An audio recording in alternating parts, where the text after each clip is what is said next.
Hello there, night owls and insomniacs. Tonight we're diving into something that'll probably make you question everything you think you know about taste. Dreams and the weird ways our brains can blur the lines between what's real and what's completely impossible to digest. I'm talking about people throughout history who dreamed of eating the most bizarre, impossible things you can imagine, and somehow, impossibly, they could actually taste them all. Clouds that tasted like childhood memories, music that had the flavor of copper pennies, colors that melted on their tongues like exotic spices, and abstract concepts like hope or Tuesday that somehow had distinct flavors that lingered long after they woke up. So, before you settle in for what I promise will be a wonderfully weird journey through the strangest dinner parties your subconscious could ever throw, take a moment to hit that like button and subscribe, but only if you're genuinely into these bizarre historical tales that blur the line between dreams and reality. And drop a comment letting me know where you're tuning in from tonight and what the weirdest thing you've ever tasted in a dream was. I read every single one, and honestly, some of your dream stories are wilder than anything I could research. Now grab your coziest blanket, dim those lights, and prepare to feast on some of the most unusual dining experiences in recorded history. And hey, if you drift off somewhere between the Renaissance painter who ate symphonies and the Victorian woman who claimed she could taste the color blue, that's exactly what we're going for here. Picture this. It's 1487 in a monastery outside Florence, and Brother Francesco de Marco, a quiet Franciscan monk who spent his days copying manuscripts and tending the monastery garden, starts having the most extraordinary dreams about consuming something that shouldn't technically have a taste at all, time itself. Now, Francesco wasn't your typical mystical monk having vague spiritual visions about angels and divine revelations. This guy was methodical, practical, the kind of person who kept detailed records of everything from how many beans grew in the garden to which saints' feast days resulted in the best wine donations from grateful patrons. He had joined the monastery not because of some dramatic religious conversion, but because he genuinely enjoyed the scholarly life, the quiet hours spent copying ancient texts, the peaceful rhythm of prayers throughout the day, the intellectual satisfaction of maintaining the monastery's extensive library. So when Francesco started having dreams about eating time, he did what any good medieval scholar would do. He wrote down everything in excruciating detail, using the same careful handwriting and precise Latin that he brought to copying theological treatises. According to his dream journal, which still exists in the Vatican archives today, because of course the Catholic Church would preserve something this bizarre, they've got entire vaults full of weird stuff that medieval monks documented. Francesco would find himself in a vast dining hall that looked exactly like the monastery's refectory, but stretched infinitely in all directions. The familiar wooden tables and simple benches extended beyond the horizon, populated by shadowy figures who seemed to be other monks, though their faces were always indistinct and their voices impossible to understand. The tables were set with the same simple wooden bowls and silver spoons that Francesco used every day for his regular meals, but instead of the usual bread, vegetables, and watered wine that sustained the monastic community, each bowl contained what he described as crystallized moments. These weren't metaphorical or symbolic representations of time. Francesco was very clear about this in his writings. He could actually pick them up with his spoon, and they had a distinct physical presence in the dream. Francesco wrote that these crystallized time moments had the texture of honey that had been left out during a particularly cold winter, clear and hard like glass, but somehow flexible when you bit into them, and they would dissolve on his tongue in the most peculiar way. Each spoonful represented a different period of time, from individual minutes to entire years, and apparently they all had distinctly different flavors that Francesco could distinguish with the same precision that a wine expert might distinguish between different vintages. The past, according to Francesco's increasingly sophisticated dream palate, was bitter and complex, like the darkest wine that had been aged in oak barrels for decades. He said it coated his tongue with layers of flavor that unfolded slowly as he chewed.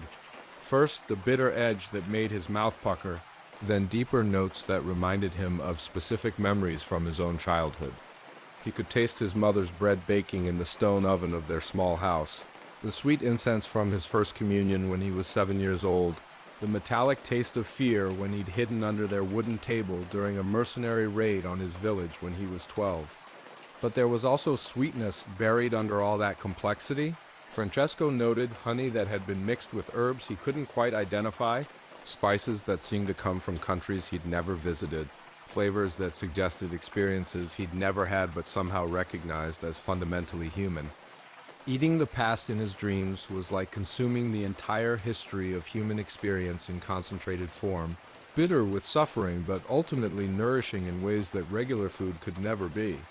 The present tasted completely different, sharp and bright, almost acidic, like biting into a lemon while standing in bright Mediterranean sunlight. Francesco wrote that present moments had an almost electric quality on his tongue, making his mouth tingle and his teeth ache in the most wonderful way. He said eating the present was like tasting pure awareness, as if consciousness itself had been crystallized into something edible. The flavor was intense but clean, invigorating in a way that made him feel more awake and alert even while dreaming.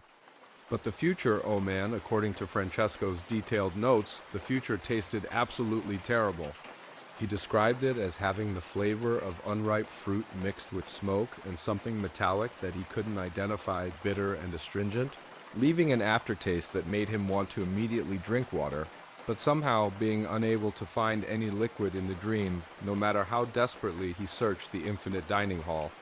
Francesco wrote that future time had a greasy, unpleasant texture that stuck to the roof of his mouth and made him feel nauseous, as if his subconscious was warning him that knowledge of what's coming isn't always pleasant to digest. The future was slippery and hard to hold on to with his spoon. It would slide off or dissolve before he could properly taste it. And when he did manage to consume future moments, they left him feeling anxious and unsettled for hours after he woke up. Here's where Francesco's story gets really fascinating, though. He started being able to predict specific events based on how the future time tasted in his dreams. When the approaching future had a particularly metallic, bloody flavor, someone in the monastery would fall ill or die within days. When it tasted sweet and warm like fresh bread straight from the oven, good news would arrive. Donations from wealthy patrons, successful harvests from their gardens, visiting scholars with interesting books and news from other monasteries. The other monks initially thought Francesco was losing his mind, especially when he started making accurate predictions about completely mundane stuff like when the wine merchant would arrive with their monthly delivery, or which novice would decide to leave the monastery and return to secular life, or when the abbot would announce changes to their daily prayer schedule.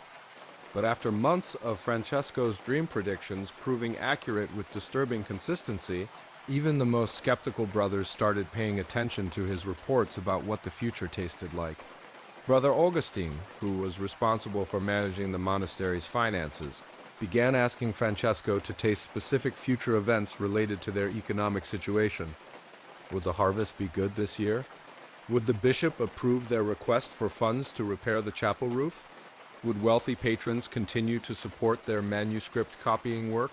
Francesco would dutifully dream about these questions and report back with flavor-based predictions that proved remarkably accurate.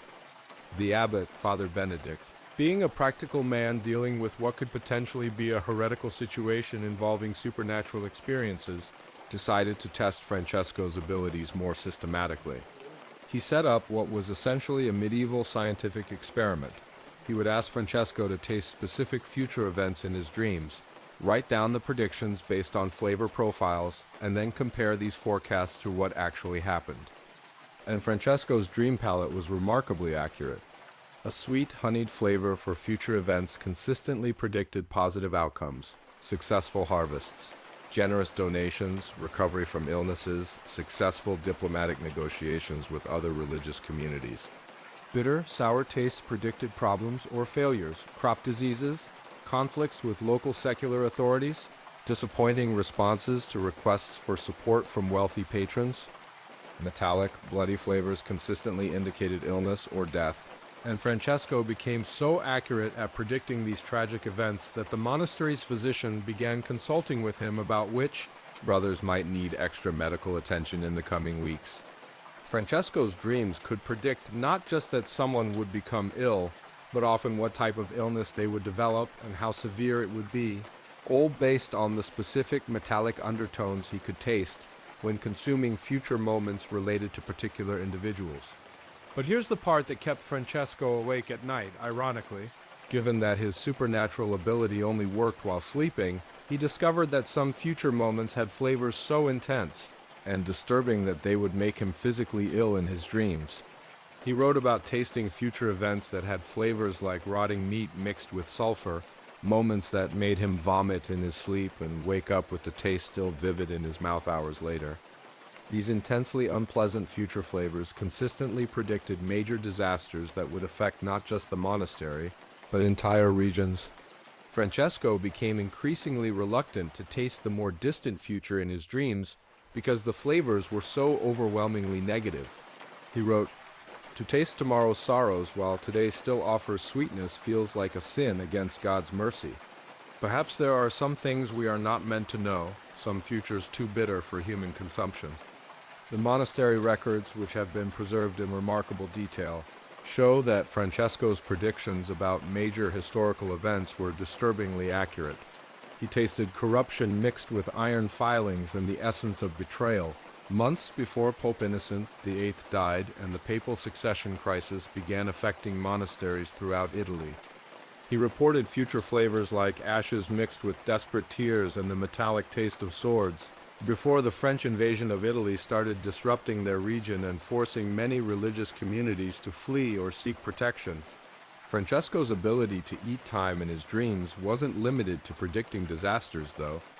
He also developed an extraordinary understanding of temporal patterns and cycles that allowed him to provide practical guidance about everything from when to plant different crops to when to schedule important negotiations or ceremonial events.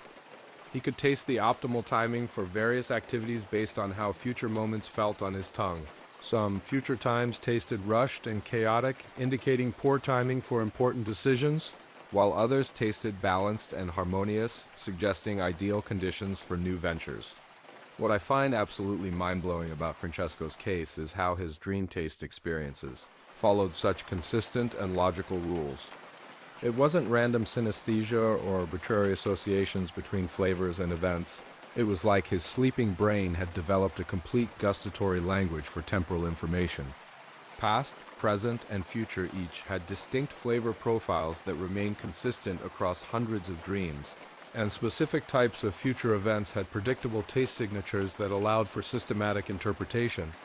Francesco continued having these time-eating dreams for 7 years, from 1487 to 1494, during which he became one of the most consulted and respected members of his monastic community. Visitors from other monasteries would come specifically to hear Francesco's predictions about political events, weather patterns, and social changes that might affect the church.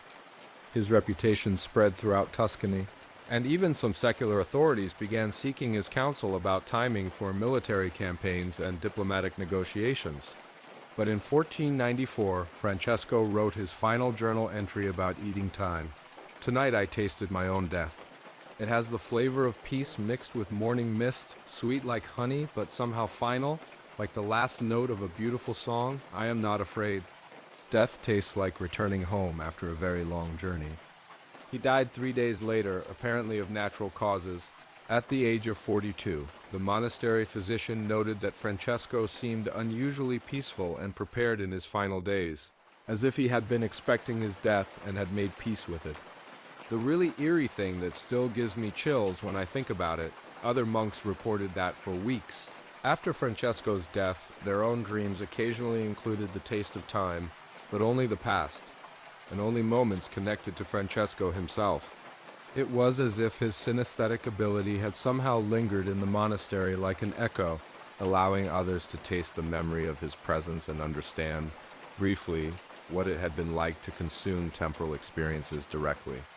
Brother Augustine wrote that he dreamed about eating moments from Francesco's life and could taste the extraordinary dedication and spiritual peace that had characterized his approach to both scholarly work and supernatural experiences.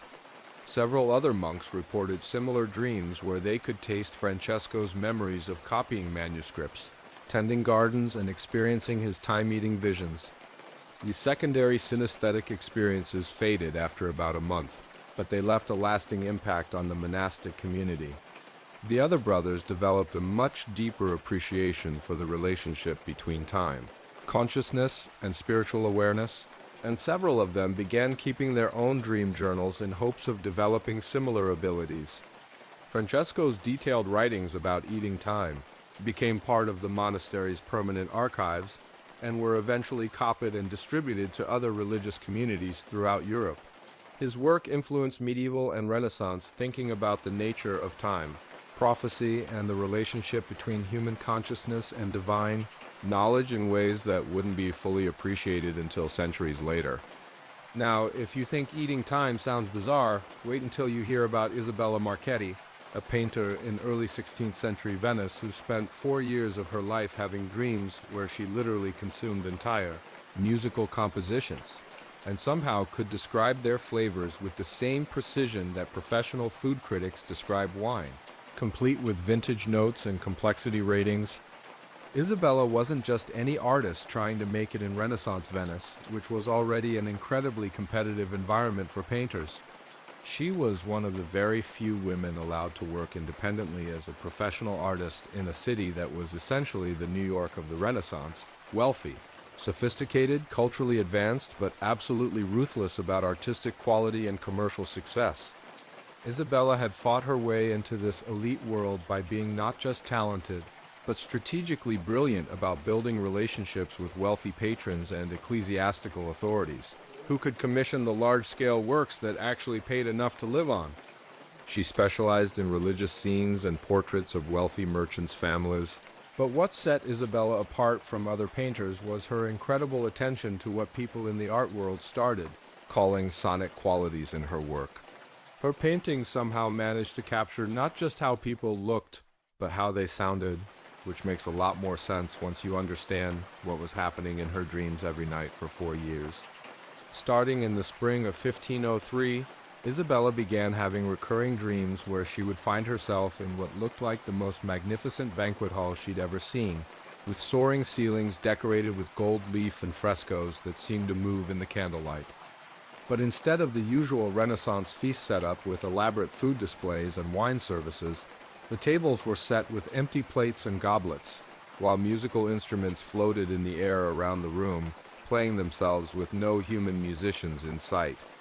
And somehow, in the dream logic that only makes sense when you're asleep and your brain has decided that normal physics are more like gentle suggestions, the music these floating instruments produced would solidify into edible substances that Isabella could actually consume, not just hear, but taste, chew, swallow, and digest like elaborate courses in an impossible dinner party hosted by her own subconscious.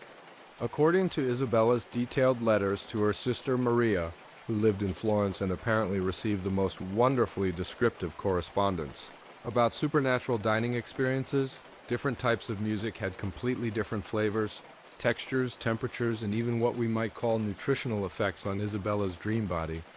Church music, Gregorian chants, complex polyphonic masses, sacred motets by composers like Josquin des Prez tasted like warm bread that had been baked with honey and somehow infused with expensive spices from the eastern trade routes.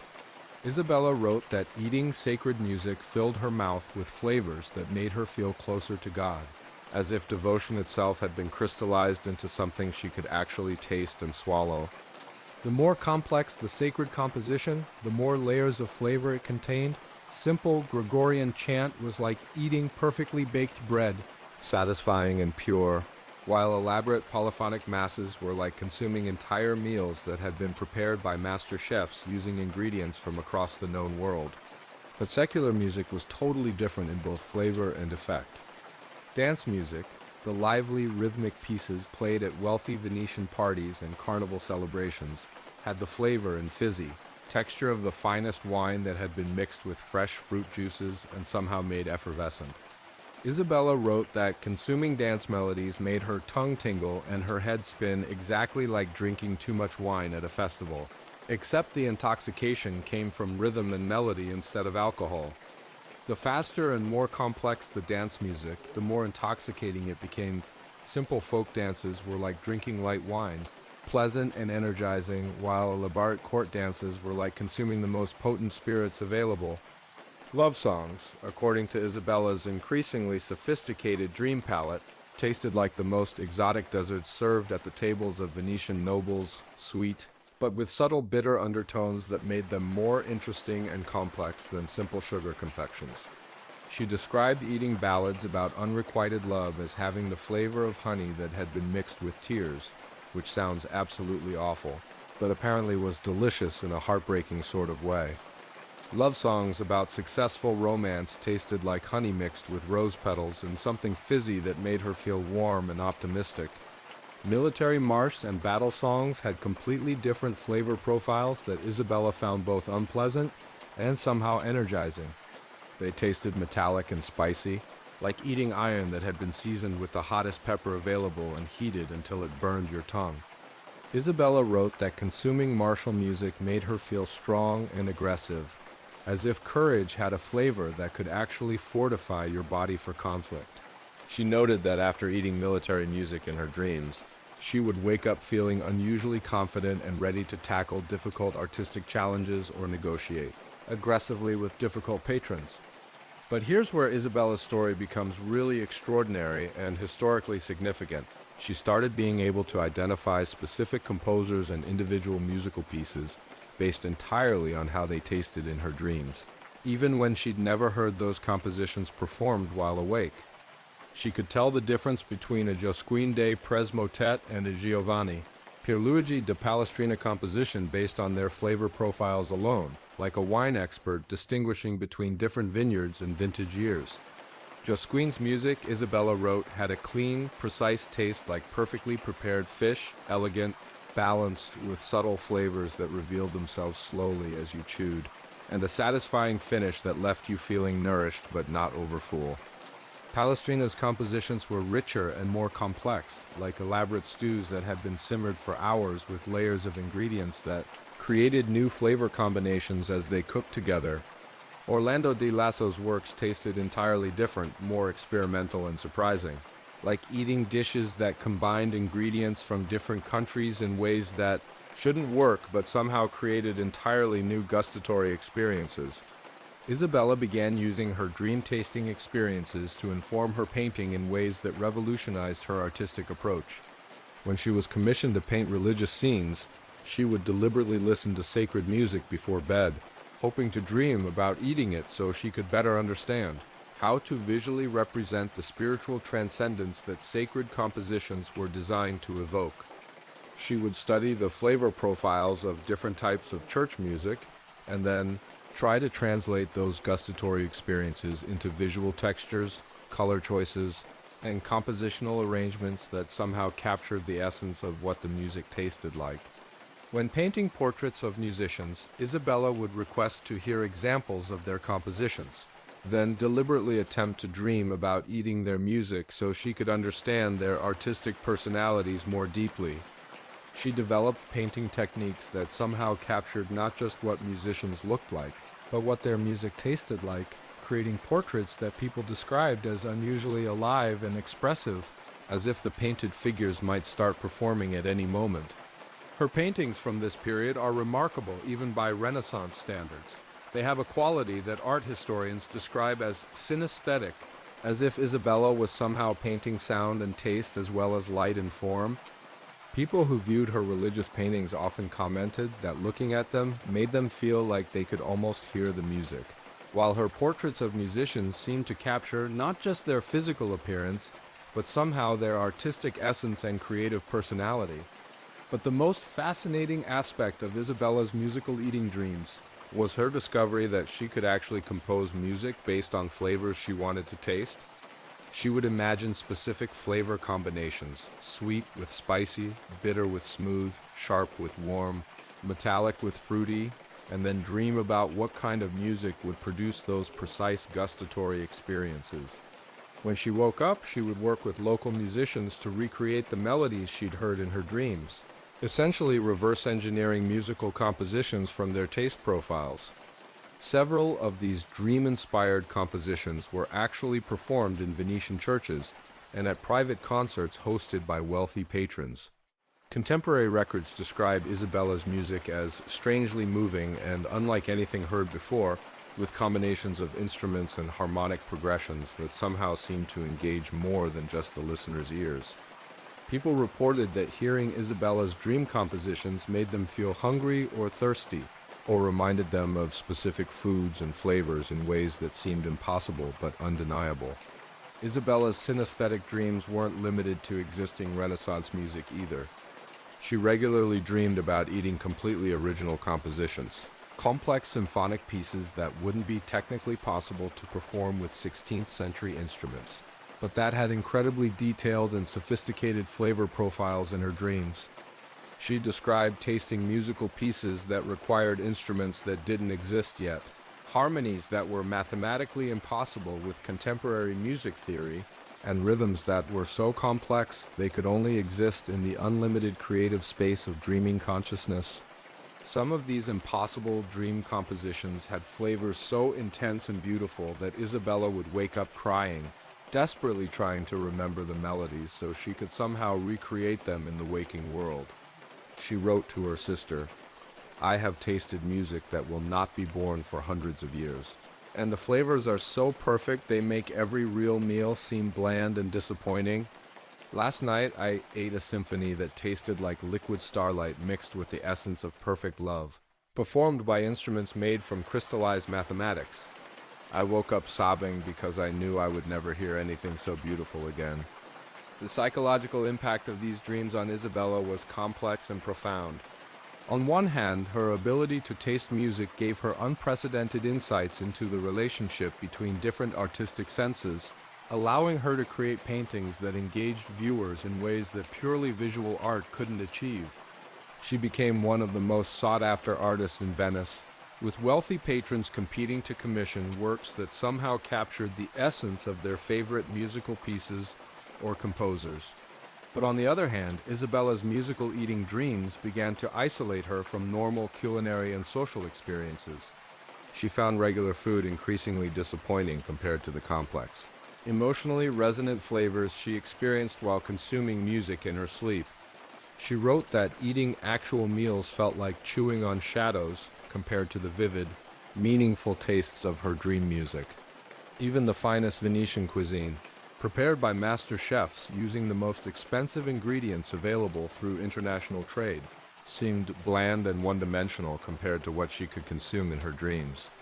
Isabella also became increasingly frustrated with the limitations of Renaissance musical instruments and composition techniques.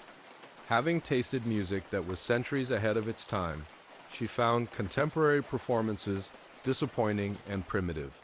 She began working with instrument makers to design new types of musical devices that might be capable of producing the sounds she'd heard in her dreams. Though most of these experimental instruments were unsuccessful, and some were considered so strange that they were destroyed by religious authorities who suspected them of being somehow demonic. The dreams continued for 4 years, from 1503 to 1507, during which Isabella created some of the most innovative and emotionally powerful art of the Renaissance period. Her paintings from this period influenced artistic development throughout Italy and eventually across Europe, introducing synesthetic approaches to visual art that wouldn't become common until the development of abstract expressionism centuries later. But in 1507, Isabella's musical eating dreams stopped as suddenly as they had begun. She wrote that she had one final dream where she was in the same magnificent banquet hall, but all the floating instruments were silent and the tables were completely empty. A voice in the dream, which she described as sounding like every beautiful piece of music she'd ever consumed, speaking in perfect harmony, told her, "You have learned to paint sound and taste light. Your work here is finished. Now you must teach others to see what you have seen, even though they will never taste what you have tasted." Isabella never had another synesthetic dream, but her art continued to demonstrate the profound influence of those 4 years when she could literally taste music. She spent the rest of her career trying to teach other artists how to engage multiple senses in their work, developing techniques and theories about synesthetic art that were centuries ahead of their time. She established what might have been the first formal art school that specifically taught students to think about the relationships between different sensory experiences. When Isabella died in 1547, her studio was found to contain detailed notes about the relationship between color, sound, and taste that wouldn't be formally studied by scientists until the 19th century. She had essentially developed a complete theory of synesthetic experience based entirely on her dreams about eating music, creating artistic techniques and philosophical frameworks that influenced Renaissance art in ways that historians are still discovering today. In 1634, Oxford scholar Thomas Hartwell began having dreams that would make every student in history simultaneously jealous and terrified. He could literally eat information, consuming entire books, mathematical concepts, and philosophical arguments like elaborate meals that left him with perfect retention of everything he'd digested, but also with the overwhelming psychological burden of knowing more than any human mind was designed to contain. Thomas was already considered brilliant by his contemporaries at Brasenose College, which was saying something in an era when Oxford was attracting some of the most sophisticated intellectual minds in Europe. He was a fellow specializing in natural philosophy and mathematics, fluent in Latin, Greek, Hebrew, and Arabic, with a reputation for being able to absorb and synthesize complex information faster than almost anyone alive. His colleagues regularly consulted him about everything from theological disputes to engineering problems, and his personal library contained over 3,000 volumes, an absolutely massive collection for a private scholar in the 17th century. But even Thomas, with his extraordinary intellectual capacity and disciplined approach to learning, was completely unprepared for what happened when his sleeping brain apparently decided that normal learning was too slow and inefficient for the amount of knowledge that existed in the world. The dreams always took place in what looked like the Bodleian Library, but expanded to impossible proportions, shelves stretching up into darkness beyond what any building could contain, filled with more books than could exist in the entire world. Thomas wrote in his detailed academic journal, because of course an Oxford scholar would document his own supernatural experiences with the same scholarly rigor he brought to studying, Aristotle, that the dream library contained not just every book that had ever been written, but also books that would be written in the future, books that could theoretically exist but never would, and books that contained knowledge that was somehow too advanced or dangerous for human civilization.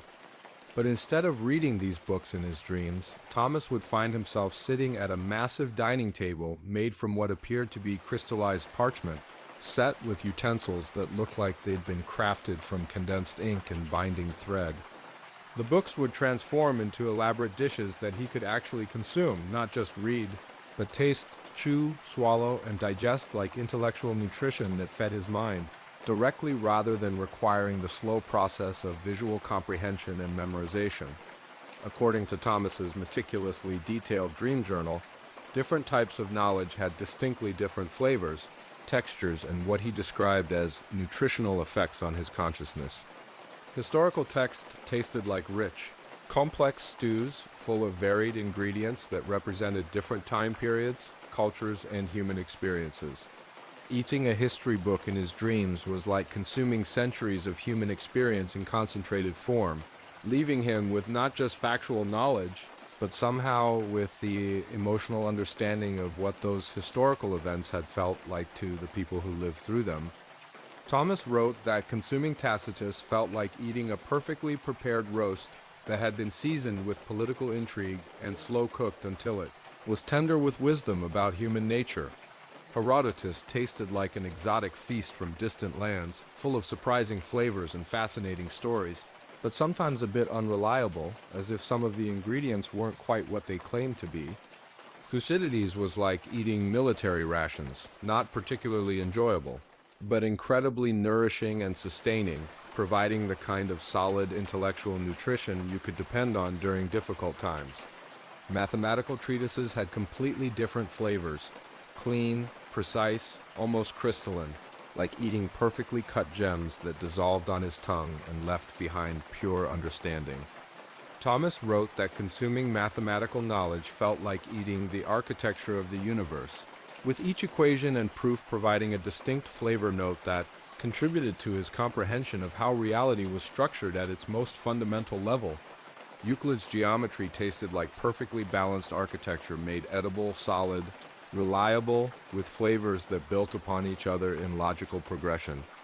Archimedes was more complex and surprising, like eating dishes that demonstrated incredible technical skill but also contained unexpected flavor combinations that revealed new possibilities for mathematical thinking.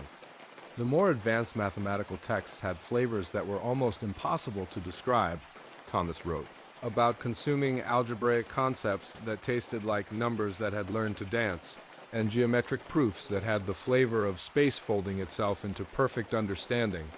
Philosophy tasted more complex and harder to digest than either history or mathematics. Thomas described eating Aristotle as like consuming elaborate meat dishes that required careful chewing and consideration, rich, satisfying, but so dense with meaning that they could be overwhelming if consumed too quickly. The flavors were layered and sophisticated, revealing new aspects the longer you chewed, but sometimes leaving you feeling overfull and slightly confused rather than satisfied. Plato, on the other hand, tasted like what Thomas described as honey mixed with light, sweet and illuminating, but somehow insubstantial, leaving him satisfied but still hungry for more concrete knowledge. Augustine had flavors that combined philosophical sophistication with religious devotion, like eating elaborate desserts that had been blessed by priests, sweet and transcendent, but sometimes almost too rich to finish. But here's where Thomas's story gets really extraordinary and historically significant. He discovered that he could actually learn new information through these dreams, consuming knowledge that didn't exist in any books he'd ever read while awake. He would dream about eating texts on subjects he'd never studied, written in languages he didn't know, containing mathematical proofs and philosophical arguments that were more advanced than anything available in the 17th century. When Thomas woke up from these dreams, he retained perfect understanding of everything he'd consumed while asleep. He could recite complex mathematical formulas he'd never seen before, explain philosophical concepts that wouldn't be formally developed for decades, and demonstrate knowledge of historical events that weren't documented in any sources available at Oxford. It was as if his dreaming mind had access to some vast cosmic library that contained all knowledge that ever had been or ever would be discovered. Thomas began testing his dream-acquired knowledge against real academic sources, collaborating with colleagues who specialized in different fields to verify whether the information he'd eaten in his sleep was accurate and useful. To everyone's amazement, knowledge that Thomas had consumed in dreams was consistently accurate and often more detailed and sophisticated than what could be found through normal scholarship. He would dream about eating treatises on engineering problems and wake up with solutions to architectural challenges that had been puzzling builders for years. He consumed philosophical arguments in his sleep and developed new approaches to theological questions that had been debated for centuries. Most remarkably, Thomas could eat mathematical concepts that didn't yet exist and wake up with proofs and formulas that wouldn't be formally discovered until decades later. The other Oxford scholars initially thought Thomas was playing an elaborate practical joke when he started demonstrating knowledge he couldn't possibly have acquired through normal study.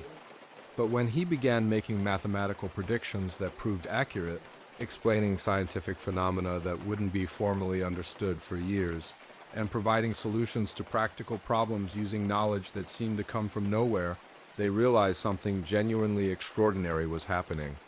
Thomas's ability to eat knowledge in his dreams began attracting attention from scholars across Europe. Visitors would come to Oxford specifically to test his abilities, bringing obscure texts in various languages and asking him to dream about specific topics. Thomas could consistently dream about consuming information on any subject requested, waking up with comprehensive understanding of even the most specialized academic fields. Representatives from the Royal Society in London came to evaluate Thomas's claims, conducting what were essentially the first formal scientific tests of supernatural learning abilities. They would give him sealed documents containing information he couldn't possibly know, ask him to dream about the contents, and then compare his reports to the actual texts. Thomas's accuracy rate was so high that several prominent scientists began reconsidering their assumptions about the relationship between consciousness and knowledge. But the most remarkable aspect of Thomas's knowledge-eating dreams was his discovery that abstract concepts had flavors just as distinct and recognizable as concrete information. He could literally taste the difference between justice and mercy, between love and desire, between truth and belief. Each abstract concept had a unique gustatory signature that somehow conveyed its essential meaning more directly than any amount of reading or philosophical discussion. Thomas wrote that eating the concept of beauty tasted like music made from light, with the texture of silk and the warmth of summer morning, somehow both substantial and ethereal, nourishing in ways that regular food couldn't achieve. Consuming truth had the flavor of water from the deepest well, pure and cold and somehow necessary for life itself, clean, essential, satisfying a thirst he hadn't realized he had. Wisdom apparently tasted like bread that had been baked with starlight, nourishing and eternal, satisfying hunger you didn't know you had. But Thomas also discovered that some abstract concepts had flavors that were unpleasant or even dangerous to consume. Hatred tasted like poison that burned his tongue and made him feel sick for hours after waking up. Despair had a flavor so terrible, like eating darkness itself, that Thomas learned to avoid it entirely in his dreams. Madness was even worse, with a taste that Thomas described as chaos-given flavor, thoughts that had been shredded and mixed with screaming. So disturbing that consuming even small amounts left him disoriented and confused for days. The psychological effects of these dreams on Thomas were complex and increasingly difficult to manage. On one hand, his ability to consume infinite knowledge made him one of the most learned people in Europe. He could discuss any topic with authority, solve mathematical problems that stumped other scholars, and provide insights into philosophical questions that had puzzled thinkers for centuries. University officials began consulting him about curriculum development, and foreign governments sent representatives to seek his advice on practical problems ranging from engineering projects to diplomatic strategies. But on the other hand, Thomas began to feel overwhelmed by the sheer volume of information he was acquiring through his dreams. He wrote extensively about how having access to unlimited knowledge was like being invited to an infinite feast. Wonderful at first, but eventually exhausting and somehow isolating. He knew more than any human was meant to know, and this knowledge created a distance between him and other people who seemed to be living in a much smaller, simpler world. Thomas found normal conversations increasingly frustrating because he understood the limitations and misconceptions in other people's thinking with painful clarity. When colleagues made errors in logic or reasoning, he could taste exactly where their arguments went wrong, but correcting them constantly made him seem arrogant and difficult. When students asked questions, Thomas knew not just the answers, but also all the additional questions they should be asking, all the implications they weren't considering, and all the ways their understanding was incomplete. Thomas also discovered that some knowledge was dangerous to consume, both psychologically and practically. When he dreamed about eating information related to future events or hidden truths about powerful people, the flavors were often bitter and toxic, leaving him with understanding that felt more like a burden than a gift. He learned about political conspiracies, religious heresies, and scientific discoveries that were too controversial or dangerous to discuss openly. This secret knowledge isolated him further and sometimes put him in genuine physical danger from people who didn't want their activities exposed. The dreams continued for 3 years, from 1634 to 1637, during which Thomas wrote extensively about the nature of knowledge, learning, and consciousness. His theories about how information could be directly transmitted to the human mind through dreams were centuries ahead of their time and influenced the development of what would eventually become cognitive science and psychology. Thomas's writings from this period contain insights about memory formation, pattern recognition, and the relationship between conscious and unconscious learning that wouldn't be formally understood until the 20th century. He essentially developed a complete theory of accelerated learning based on his experiences eating knowledge in dreams, creating educational techniques that were tested at Oxford and proved remarkably effective for normal students as well. But in 1637, Thomas made a decision that shocked the entire Oxford community. He deliberately ended his knowledge-eating dreams through a technique he discovered accidentally while consuming philosophical concepts about ignorance and forgetting. He found that eating certain types of abstract ideas about not knowing could somehow close his access to the infinite library, returning his mind to its natural, limited state. Thomas's final dream was about sitting at the crystallized parchment table and eating a simple meal of bread and water, but this bread tasted like contentment and the water had the flavor of peace. As he consumed this final meal, he deliberately forgot everything he'd learned through supernatural means, keeping only the knowledge he'd acquired through normal human study and experience. Thomas wrote that he chose to give up his ability to eat infinite knowledge because he realized that human consciousness wasn't designed to contain unlimited information. The isolation and psychological burden of knowing too much was making it impossible for him to connect with other people or find meaning in normal human experiences. He preferred to be wise but limited rather than omniscient but alone. After ending his synesthetic dreams, Thomas continued his academic career but with a much more humble and humanistic approach to scholarship. He became known for his ability to make complex ideas accessible to ordinary people and for his emphasis on the emotional and spiritual dimensions of learning, not just the accumulation of facts. He developed teaching methods that help students learn more effectively by engaging multiple senses and connecting intellectual concepts to practical human experiences. Thomas lived until 1671, and throughout his later life he occasionally hinted that he could still access the infinite library if he chose to, but that he preferred to learn things the slow, human way, through reading, discussion, and gradual understanding rather than supernatural consumption. He became one of the most beloved professors at Oxford, known not for his extraordinary knowledge but for his wisdom, kindness, and ability to help others discover the joy of learning at their own pace. In the winter of 1847, Mrs. Eleanor Whitmore, a respectable middle-class widow living in Bath, England, began experiencing dreams that would challenge everything the Victorian era thought it understood about the separation between mind and body, between thought and sensation, between the emotional and the physical. Dreams where she could literally taste human emotions as if they were elaborate courses in the most impossible dinner party ever conceived by human consciousness. Eleanor wasn't particularly remarkable by Victorian standards, which actually makes her story more extraordinary because it demonstrates that synesthetic experiences can happen to absolutely anyone. She was a 34-year-old mother of 2 children, James, age 12, and little Mary, age 8, recently widowed when her husband Thomas died of consumption after a long, expensive illness that had depleted most of their modest savings. Eleanor was practical, methodical, religious in that quiet Anglican way that characterized respectable Victorian women, and certainly not the kind of person given to flights of fancy, mystical experiences, or what her era would have dismissively called feminine hysteria.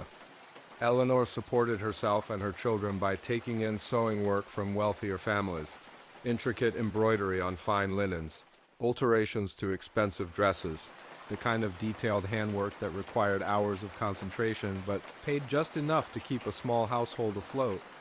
She also gave piano lessons twice a week to the daughters of Bathurst merchant families, teaching scales and simple pieces in drawing rooms that smelled of beeswax and lavender, earning a few extra shillings that made the difference between adequate meals and genuine hunger. Her life was quiet, orderly, and focused entirely on the practical challenges of raising 2 children alone in an era when widowed women had very few options for supporting themselves. Eleanor read her Bible every evening, attended services at St. Swithin's Church every Sunday, and generally conducted herself with the kind of dignified restraint that Victorian society expected from women in her circumstances. But starting in December of 1847, Eleanor's orderly world changed completely when she began having dreams where she could literally taste human emotions, not metaphorically, not symbolically, but actually consuming feelings like they were elaborate courses served at impossible dinner parties, hosted by her own subconscious mind. According to Eleanor's private journal, which she kept hidden in a locked box under her bed. This was discovered in 1923 when her house was being renovated and created. Quite a stir among researchers studying consciousness and synesthesia. Different emotions had incredibly distinct and complex flavor profiles that were as consistent and recognizable as different types of wine, cheese, or spices. Eleanor wrote extensively about how each emotion had not just a unique taste, but also specific textures, temperatures, and what she described as nutritional effects on her dream body. Love, according to Eleanor's detailed descriptions, tasted like warm honey that had been infused with rose petals and somehow made effervescent, like champagne but sweeter and more nourishing. Consuming love in her dreams left her feeling satisfied and energetic, as if the emotion itself contained vitamins that her soul needed for proper functioning. But different types of love had distinctly different flavor variations, which Eleanor documented with the precision of a professional food critic. Romantic love was sweeter and more intoxicating, with undertones that made her feel dizzy and excited even while dreaming. Parental love was richer and more substantial, like eating bread that had been baked with herbs and butter, nourishing in a deep, fundamental way that satisfied hunger she hadn't realized she was experiencing. Friendship had a lighter, more refreshing taste, like fruit wine that had been mixed with spring water, pleasant and energizing without being overwhelming. Anger had a completely different gustatory signature that Eleanor found both unpleasant and somehow useful. She described it as sharp, spicy, metallic, like eating chili peppers that had been mixed with iron filings and set on fire. Eleanor wrote that consuming anger in her dreams made her mouth burn and her stomach churn, but somehow also made her feel powerful and energetic, as if rage was a type of fuel that could drive action, even though it was unpleasant to experience directly.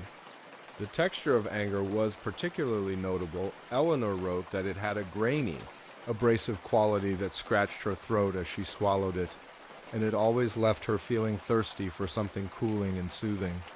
But she also noted that eating anger in dreams sometimes gave her courage to deal with difficult situations in her waking life, as if consuming the emotion allowed her to understand and harness its energy more effectively.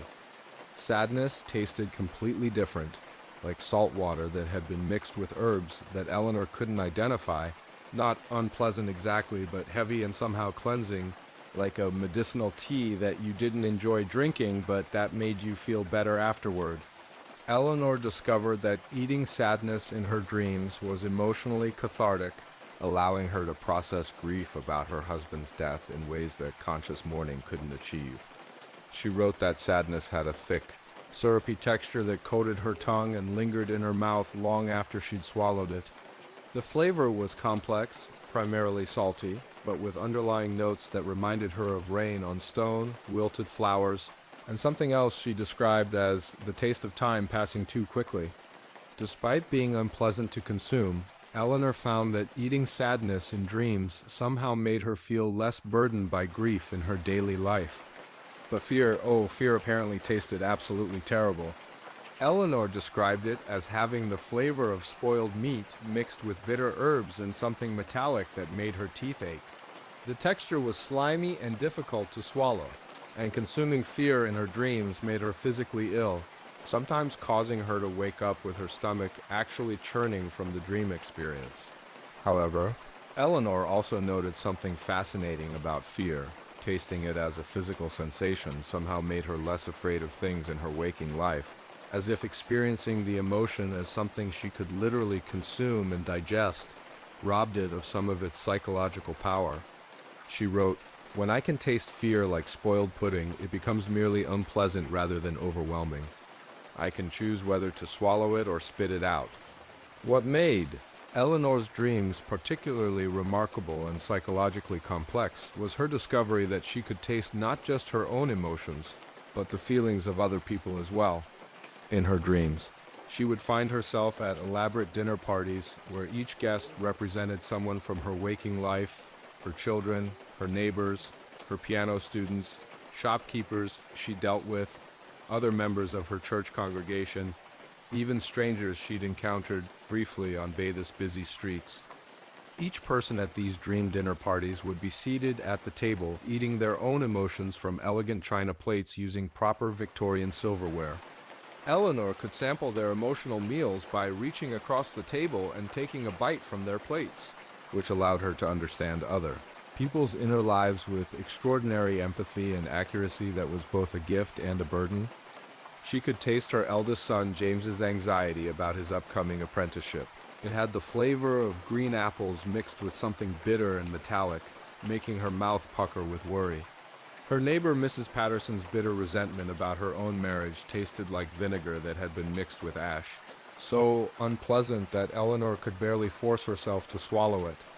Her piano student Miss Catherine's excitement about a young man who'd been calling on her tasted like strawberries mixed with champagne bubbles, sweet and effervescent with nervous energy.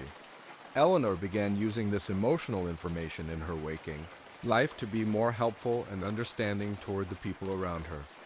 When she could taste someone's hidden sadness in her dreams, she would find gentle ways to offer comfort or assistance in real life, perhaps bringing a cake to a neighbor who seemed troubled, or offering to help with extra sewing work for a family that appeared to be struggling financially.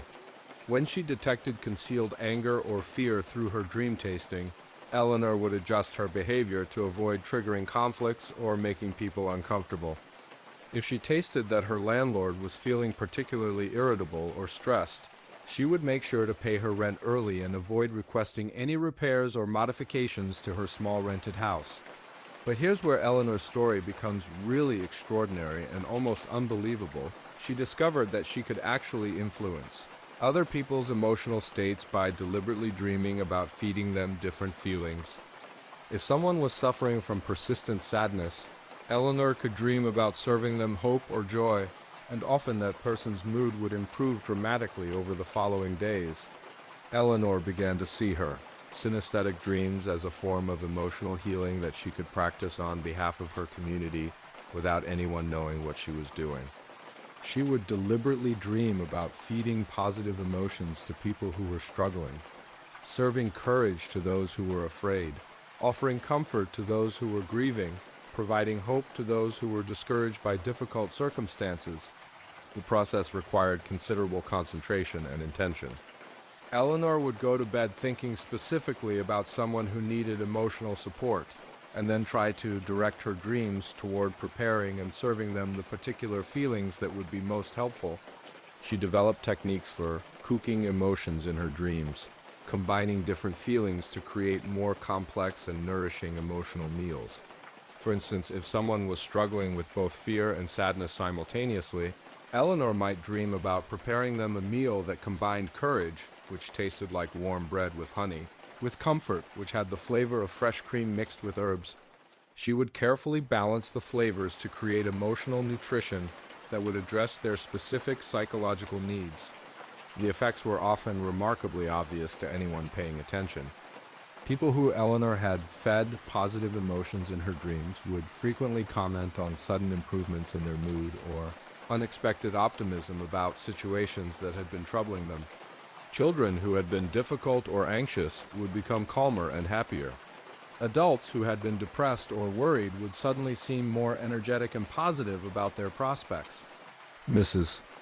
Henderson from 2 houses down had been grieving her deceased husband for over a year, barely eating and rarely leaving her house.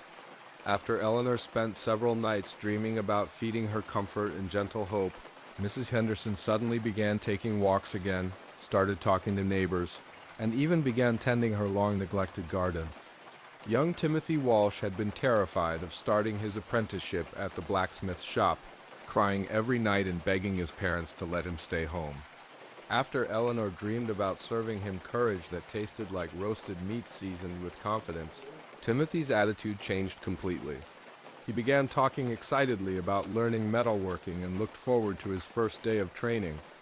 Eleanor never told anyone about her emotional taste dreams. This was Victorian England. After all, and claiming to have supernatural abilities could result in anything from social ostracism to accusations of witchcraft or madness.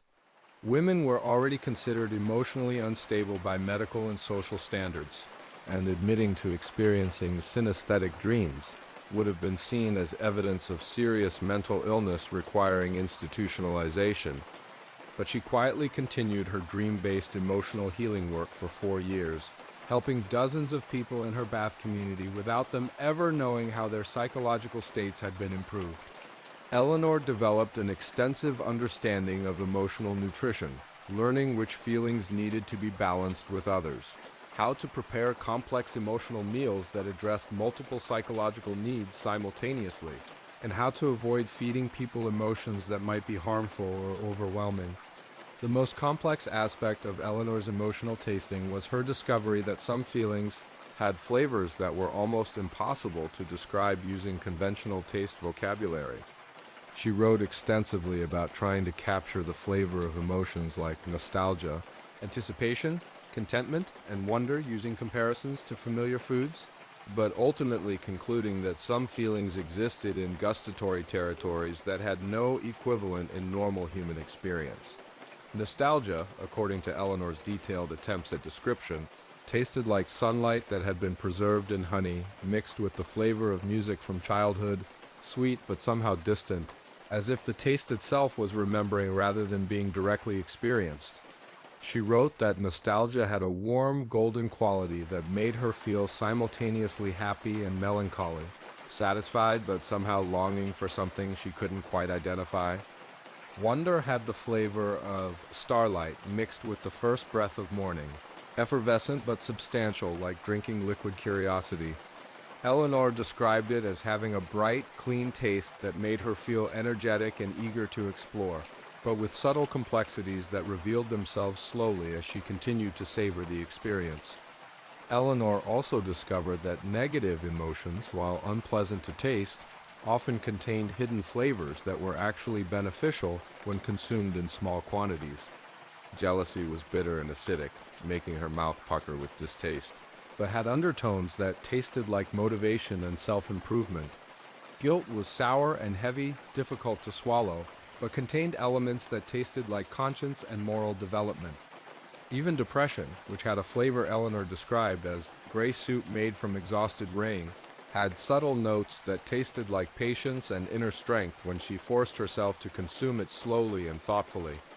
She learned that some negative emotions were like bitter medicines, unpleasant, but necessary for psychological health when experienced in appropriate doses. The psychological impact of being able to taste emotions was profound for Eleanor. She developed an unusually sophisticated understanding of human psychology that was decades ahead of her time. Her letters and journals contain insights about emotional development, interpersonal relationships, and mental health that wouldn't be formally recognized by psychology until the early 20th century. Eleanor understood concepts like emotional regulation, empathy development, and the relationship between feelings and behavior in ways that anticipated modern psychological theory by 70 years. She wrote about how different emotions affected people's decision-making abilities, how emotional states could be contagious within communities, and how psychological healing required addressing underlying emotional imbalances rather than just treating surface symptoms. But Eleanor's emotional eating dreams also created significant challenges in her normal life. Having direct gustatory access to other people's feelings made it difficult for her to maintain appropriate social boundaries. She knew too much about what people were really feeling, which sometimes made normal social interactions awkward and exhausting. Eleanor wrote about the burden of tasting emotions that people were hiding from themselves, self-deception, unconscious motivations, and repressed feelings that the individuals themselves weren't aware of. This knowledge often made her want to help people understand their own inner lives better, but Victorian social conventions made it impossible for her to share insights that would require her to admit she had supernatural knowledge of their private emotional states. The dreams ended abruptly in 1851, when Eleanor remarried a kindly widower named Mr. Charles Pemberton, who had been courting her respectfully for several months. She wrote that her final emotional tasting dream featured a banquet where all the previous dishes had been cleared away and replaced with a single, simple meal that tasted like contentment mixed with gratitude and seasoned with quiet joy. After her remarriage, Eleanor never again experienced synesthetic dreams, though she retained her unusual ability to understand and empathize with other people's emotional states. She spent the rest of her life using the insights gained from her 4 years of tasting emotions to become an informal counselor and source of comfort for people in her community, never revealing the supernatural source of her psychological understanding. Captain Magnus Stromberg was leading a Norwegian expedition in the Canadian Arctic when he began having dreams that were probably the most useful synesthetic experiences in exploration. History, he could literally taste weather patterns, consuming storms, temperature changes, and atmospheric conditions like a meteorological buffet that somehow provided more accurate forecasting than any scientific instruments available in the 1890s. Now, Magnus wasn't just some amateur adventurer playing around in the Arctic because he thought it sounded exciting. This guy was an experienced polar explorer who had already completed successful expeditions to Greenland and Svalbard, known throughout Scandinavia for his almost supernatural ability to read weather signs and navigate safely through some of the most dangerous conditions on Earth. He'd survived situations that had killed other experienced explorers, sudden blizzards that could freeze a man to death in minutes, ice floes that could crush ships like matchboxes, and the kind of complete darkness that could drive people insane during the Arctic winter. Magnus had been fascinated by polar exploration since childhood, reading every account of Arctic expeditions he could find and studying maps of the unexplored regions with the intensity of a scholar. By the time he was leading his own expeditions, he developed an almost mystical relationship with Arctic weather patterns, able to predict storms days before they arrived and sense dangerous changes in ice conditions that other explorers couldn't detect until it was too late. But even Magnus, with his decades of Arctic experience and hard-earned expertise in polar survival, was completely unprepared for what happened when his sleeping brain apparently decided that normal weather prediction wasn't precise enough for survival in the most dangerous wilderness on Earth. The dreams began during the polar night of 1893, when Magnus and his team of 12 experienced Norwegian explorers were trapped in their winter camp by months of continuous darkness. They'd built their base camp on what they thought was stable ice, but the Arctic winter that year was proving to be more severe and unpredictable than any of them had experienced before. Temperatures were dropping to levels that made normal outdoor activity impossible. Winds were reaching velocities that could literally knock a grown man off his feet, and the ice beneath their camp was making ominous creaking sounds that suggested it might break apart at any moment. According to Magnus's detailed expedition journal, which he maintained with the same meticulous attention to detail that had kept him alive through previous Arctic adventures. The weather-reading dreams always took place in what looked like a vast ice palace, with tables carved from glacial ice that was so clear you could see through it like crystal.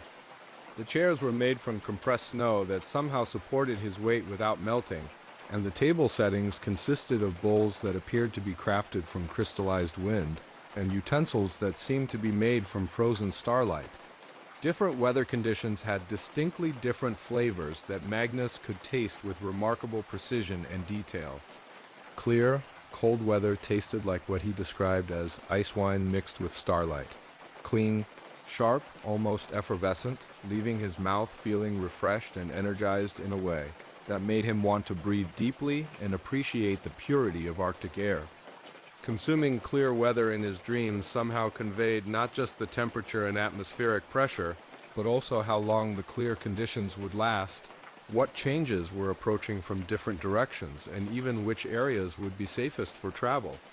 Light snowfall had a completely different flavor profile, soft and sweet, like what Magnus described as cotton candy made from frozen clouds. The texture was fluffy and pleasant to chew, dissolving on his tongue like spun sugar that had been infused with the essence of gentle precipitation. Eating light snow in his dreams made him feel peaceful and optimistic, as if the weather itself was providing reassurance that conditions would remain manageable and safe for outdoor activities. But heavy blizzards tasted entirely different and far more disturbing. Magnus wrote that severe storms had the flavor of ground glass mixed with the taste of chaos. Harsh, difficult to swallow, with sharp edges that cut his tongue and throat as he tried to consume them. The texture was abrasive and painful, leaving him feeling anxious and physically uncomfortable even while dreaming. Blizzard flavors often made him wake up with his heart racing and his mouth actually dry, as if his body was responding to the dream experience of consuming dangerous weather. Here's where Magnus's weather-eating dreams became essential for the survival of his entire expedition team. He discovered that he could taste weather changes days before they arrived, consuming future atmospheric conditions with enough detail and accuracy to make precise predictions about temperature drops, wind direction changes, precipitation intensity, and storm duration. When Magnus tasted the approach of severe storms in his dreams, he could wake up and immediately begin preparations that would save lives, securing equipment that might be blown away by high winds, rationing food in case they became trapped in their shelters for extended periods, reinforcing their temporary buildings to withstand extreme conditions, and positioning the expedition team in locations that would provide maximum protection from dangerous weather. Magnus's dream-based weather predictions were consistently more accurate than any meteorological instruments available in the 1890s, and far more detailed than the traditional weather reading techniques that experienced Arctic explorers used. While other expedition leaders were relying on barometric pressure readings and cloud formations that could be misleading or ambiguous, Magnus was literally tasting the future atmospheric conditions with his sleeping mind. Magnus wrote extensively about how different types of dangerous weather had warning flavors that were impossible to ignore or misinterpret. Ice storms, which could make travel impossible and turn any exposed surface into a deadly slick that could cause fatal falls, tasted like metal that had been sharpened until it could cut your tongue. The flavor was so intensely unpleasant, and the texture so painful that Magnus would sometimes wake up from ice storm dreams with his mouth actually hurting, as if he'd really been eating razor blades. When he tasted this particular metallic, cutting flavor, Magnus knew they needed to find immediate shelter and secure all equipment, because conditions would become too dangerous for any outdoor activity within hours. His dream warnings about ice storms saved the expedition team from several, potentially fatal situations where they might have been caught in the open, during weather that could have killed them within minutes. Extreme cold, the kind of temperature drops that could freeze exposed skin instantly and make breathing painful, had a flavor that Magnus described as breathing liquid winter, not just cold, but somehow emptier than cold, as if the air itself was being drained of everything that made it capable of supporting human life. The taste was hollow and somehow terrifying, leaving him feeling like he was suffocating even while asleep. When Magnus tasted extreme cold approaching in his dreams, he would wake up and immediately begin emergency preparations for temperature drops that could kill unprotected humans within minutes. He would order extra fuel brought into their shelters, ensure that everyone had adequate cold weather clothing ready, and sometimes even wake the entire team in the middle of the night to move to more protected locations before dangerous cold fronts arrived. But Magnus also discovered that pleasant weather had equally distinctive and enjoyable flavors that were actually pleasant to consume in dreams. Warming trends tasted like honey that had been heated by summer sun, mixed with the flavor of relief and hope. The texture was smooth and comforting, and consuming warming weather in his dreams left him feeling optimistic and energetic, ready to plan ambitious travel or hunting expeditions. Calm. Stable conditions had the flavor of bread baked with contentment, nourishing and somehow emotionally satisfying as well as meteorologically informative. Magnus wrote that eating stable weather felt like consuming peace itself, leaving him with a deep sense of security and confidence about their expedition's prospects. The most remarkable aspect of Magnus's weather-eating dreams was his ability to taste complex atmospheric systems that were developing thousands of miles away from their Arctic location. He could consume the flavors of weather patterns that were forming over the Pacific Ocean or developing in Siberian high-pressure systems, and predict how these distant atmospheric conditions would affect their local Arctic weather weeks later. It was as if Magnus's dreaming mind had access to a global weather system that operated on principles more sophisticated than anything meteorological science would understand for decades. He could taste how ocean temperatures in tropical regions would eventually influence Arctic storm patterns, or how volcanic activity in distant countries might affect atmospheric conditions in the Canadian Arctic months later. Magnus began sharing his dream-based weather predictions with other members of the expedition, and they quickly learned to trust his forecasts completely over any conventional weather reading methods. When Magnus said he'd tasted dangerous storms approaching, they would immediately begin emergency preparations, regardless of what their barometers or traditional weather signs indicated. When he predicted favorable conditions based on pleasant flavors in his dreams, they would plan ambitious travel or scientific research expeditions with confidence. The accuracy of Magnus's weather-eating dreams probably saved the entire expedition team multiple times during their 2-year Arctic journey. Arctic conditions in the 1890s were extremely dangerous even for experienced explorers, and accurate weather prediction was often the difference between successful exploration and death from exposure, avalanches, or getting trapped in impossible conditions. Magnus wrote about several specific instances where his dream tasting prevented disasters. In February 1894, he tasted approaching weather that had the flavor of metal mixed with screaming wind and the taste of death itself, so disturbing and violent that he woke up actually nauseated. Despite clear skies and calm conditions, Magnus ordered the team to abandon their planned mapping expedition and return immediately to their base camp. Within 6 hours, a blizzard arrived that was so severe it would have killed anyone caught in the open. The storm lasted for 4 days, with winds strong enough to pick up a grown man and temperatures cold enough to freeze exposed flesh in seconds. If Magnus hadn't trusted his dream tasting and ordered the retreat, the entire expedition would have perished. But Magnus also discovered that some weather patterns had flavors so intense and overwhelming that they were difficult to consume even in dreams. He wrote about tasting approaching weather systems that were so chaotic and destructive they made him physically ill in his sleep. Flavors like eating a tornado mixed with the taste of the world ending, so violently unpleasant that he would wake up shaking and sometimes actually vomiting. These extremely unpleasant weather flavors consistently predicted natural disasters that went far beyond normal Arctic storms, atmospheric conditions so severe they could reshape the landscape, destroy established ice formations, or create survival situations that no amount of preparation could address. When Magnus tasted these apocalyptic weather flavors, the only safe response was to find the most protected shelter available and prepare to wait out conditions that might last for weeks. Magnus's synesthetic weather dreams weren't limited to practical forecasting either. He also experienced what he described as tasting the emotional and spiritual qualities of different atmospheric conditions, understanding weather systems as complex personalities rather than just physical phenomena. Clear Arctic nights tasted like solitude mixed with eternity. Clean, vast, somehow infinite, leaving him feeling connected to something larger than human experience. Aurora displays, which were common during their Arctic winter, had flavors that Magnus described as like eating liquid music made from colored light, sweet and effervescent with notes that tasted like wonder and cosmic mystery.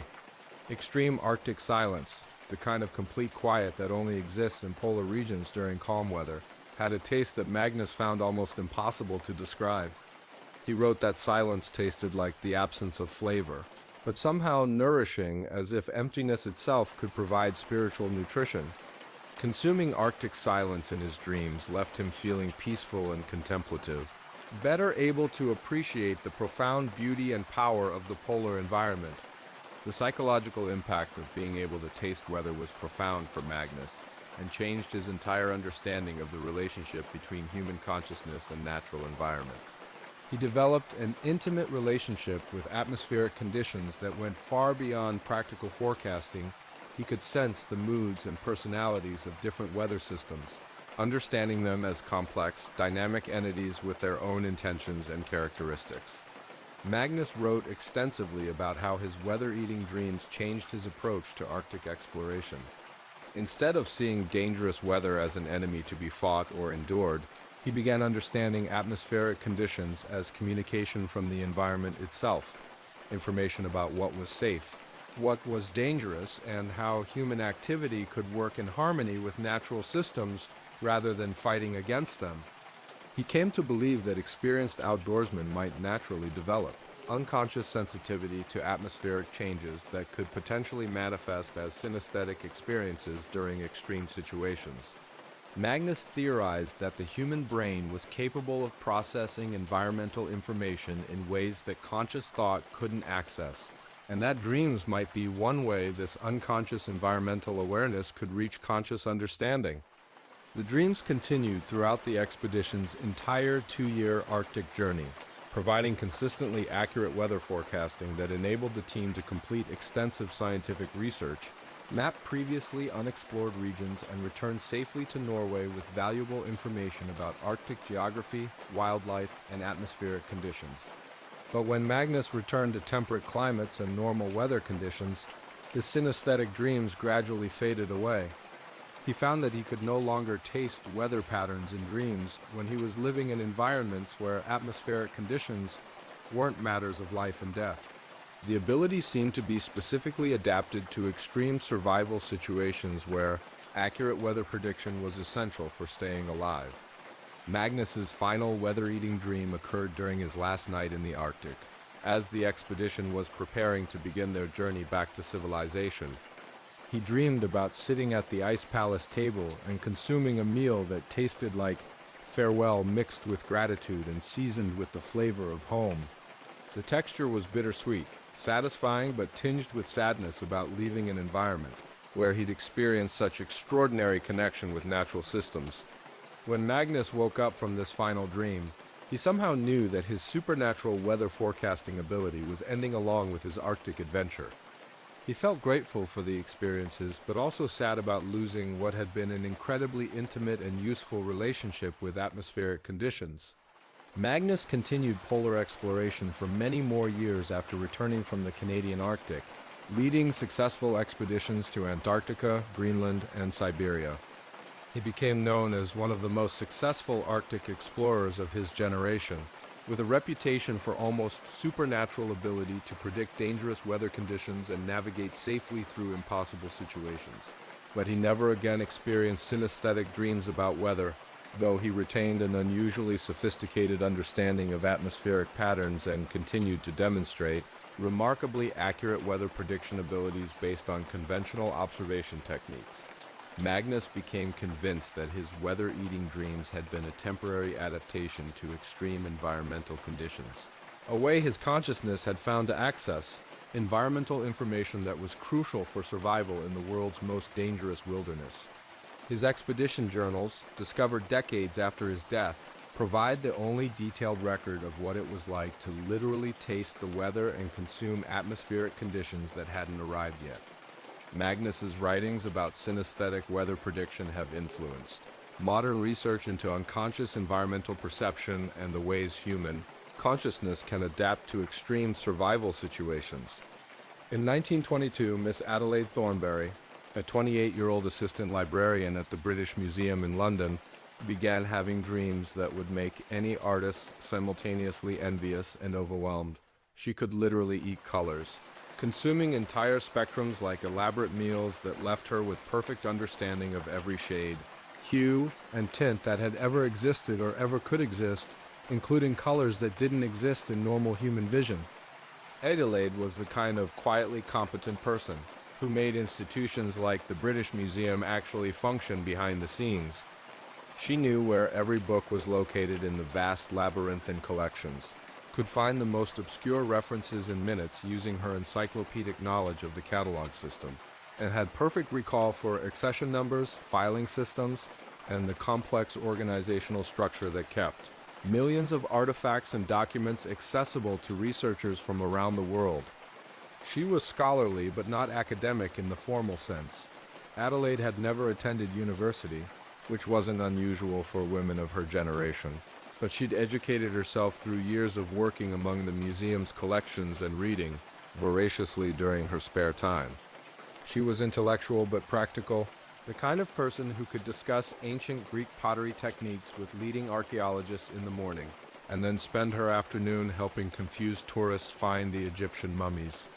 Adelaide lived in a small flat in Bloomsbury, walking to work each morning through the same London streets, leading a quiet, orderly life centered around books, artifacts, and the peaceful routine of cataloging human knowledge. She had never experienced anything she would consider supernatural or mystical. She was firmly grounded in the rational, scientific worldview that characterized the British Museum's approach to understanding human history and culture. But Adelaide's orderly world changed completely in the autumn of 1922 when she started having dreams about attending elaborate dinner parties where the food was made entirely from colors. Not foods that were colorful, mind you, but actual colors that had been somehow transformed into edible substances that retained all their visual properties while becoming consumable as nutrition. According to Adelaide's detailed private notebook, which she kept with the same meticulous attention to detail she brought to her professional cataloging work. Different colors had remarkably distinct flavors, textures, temperatures, and what she described as emotional and psychological effects on her dream consciousness.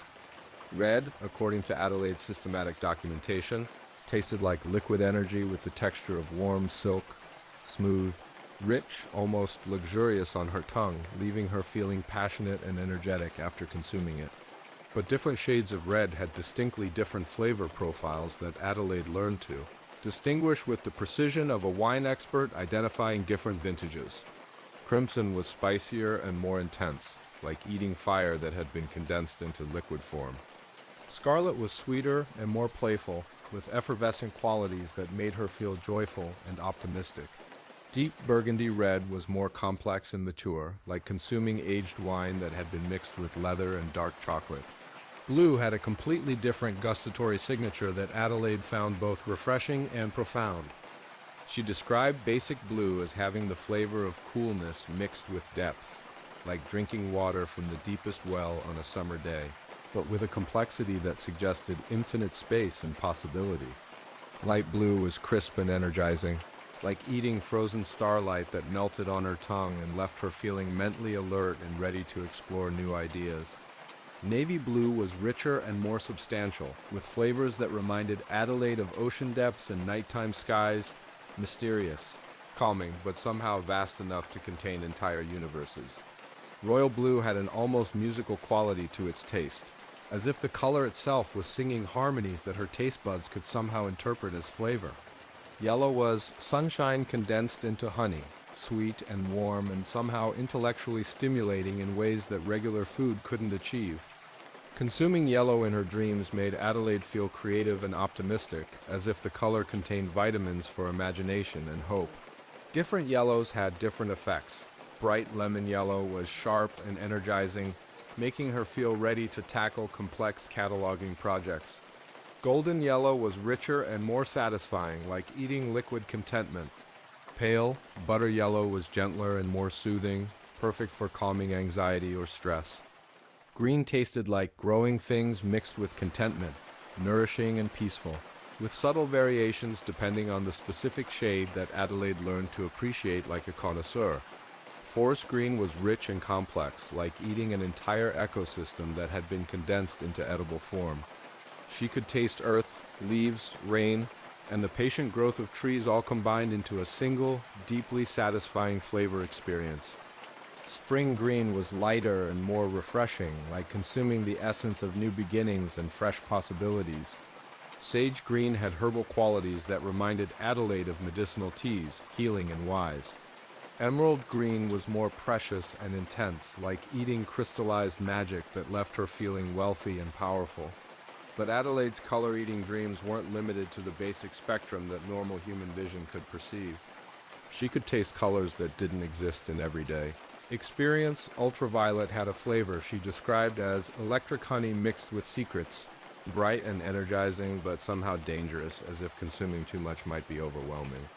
Infrared tasted like warmth that had been aged in darkness until it became wise, deep and comforting but with mysterious undertones that suggested ancient knowledge. Adelaide could consume colors that existed only in specific types of light.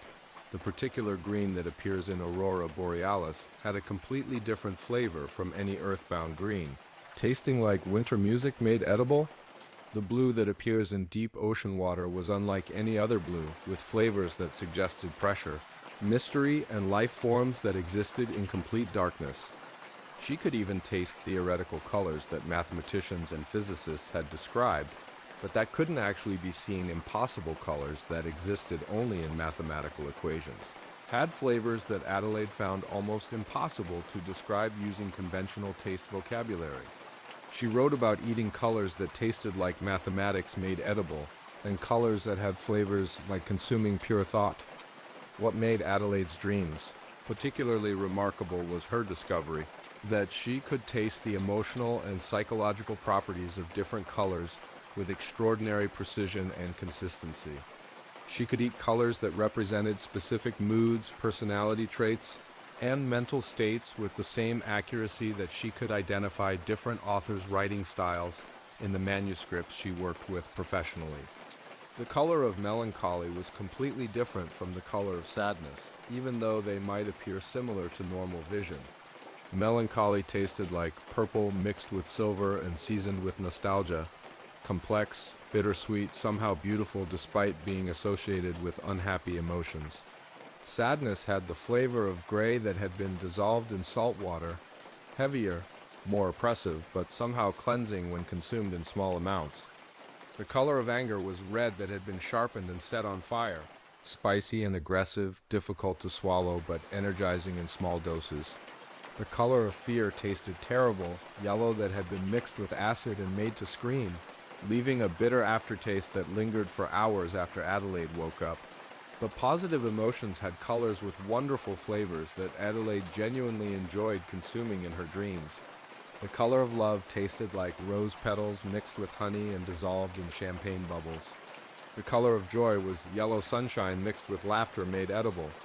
The color of peace tasted like soft green mixed with the flavor of deep breathing and Saturday morning. Adelaide began using her dream experiences to better understand the psychological impact of colors in her waking life. She started paying careful attention to how different colored book covers, room decorations, exhibition displays, and clothing affected people's moods and behavior when they visited the museum. Her insights into color psychology were decades ahead of their time and began influencing how the British Museum arranged displays and organized reading spaces for maximum visitor comfort and engagement. But the most extraordinary aspect of Adelaide's color-eating dreams was her ability to taste colors that were associated with specific historical periods, geographical locations, and cultural contexts. Medieval colors had flavors that were somehow different from Renaissance colors, which tasted different from modern industrial colors, which were distinct from ancient Egyptian or Chinese color palettes. The red used in Egyptian tomb paintings had a completely different flavor from the red in Chinese lacquerware, which was distinct from the red in Native American pottery, which tasted different from the red in European cathedral stained glass. Each culture's approach to creating and using colors produced distinct gustatory signatures that Adelaide could identify as precisely as she could identify different historical writing styles or artistic techniques.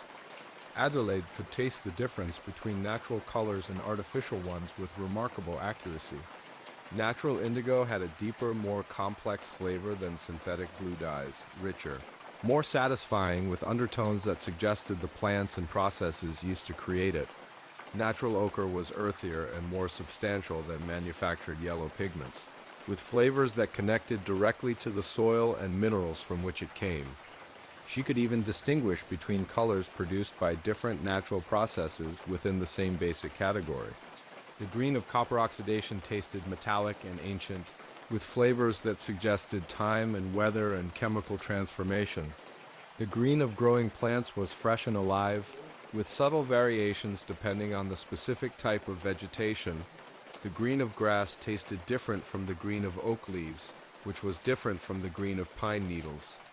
These historically and culturally specific color flavors gave Adelaide unprecedented insight into art, archaeology, and cultural history that began attracting attention from the museum's senior curators and researchers.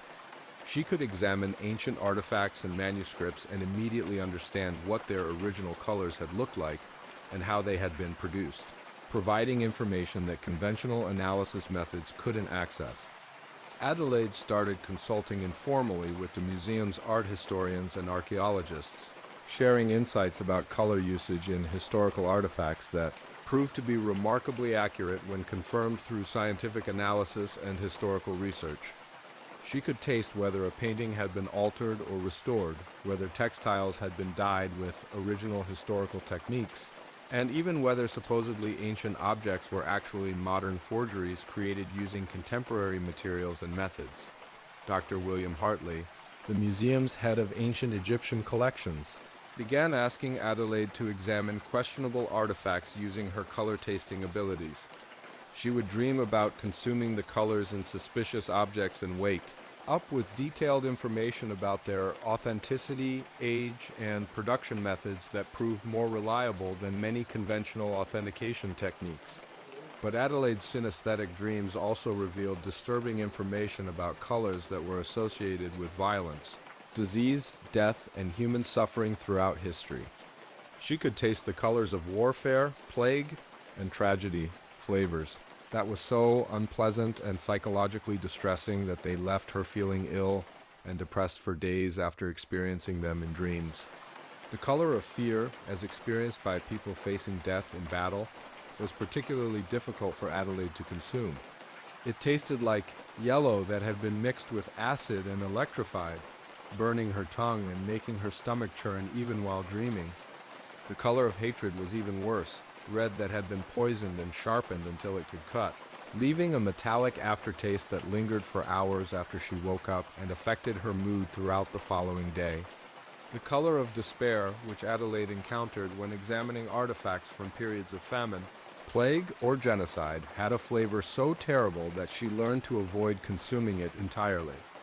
She described it as gray mixed with the taste of hopelessness, so psychologically toxic that even small amounts could trigger depression and anxiety that lasted for weeks. Adelaide learned to approach her color-eating dreams with caution, avoiding certain historical periods and types of artifacts that were associated with extreme human suffering. She developed techniques for protecting herself psychologically while still accessing the valuable historical information her synesthetic abilities could provide.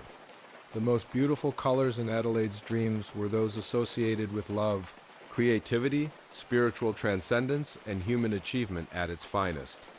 The color of divine inspiration tasted like gold that had been mixed with music and dissolved in light, rich, complex, somehow infinite in its satisfying qualities. The color of perfect love had the flavor of every beautiful thing that had ever existed, combined and purified until it became pure nourishment for the soul.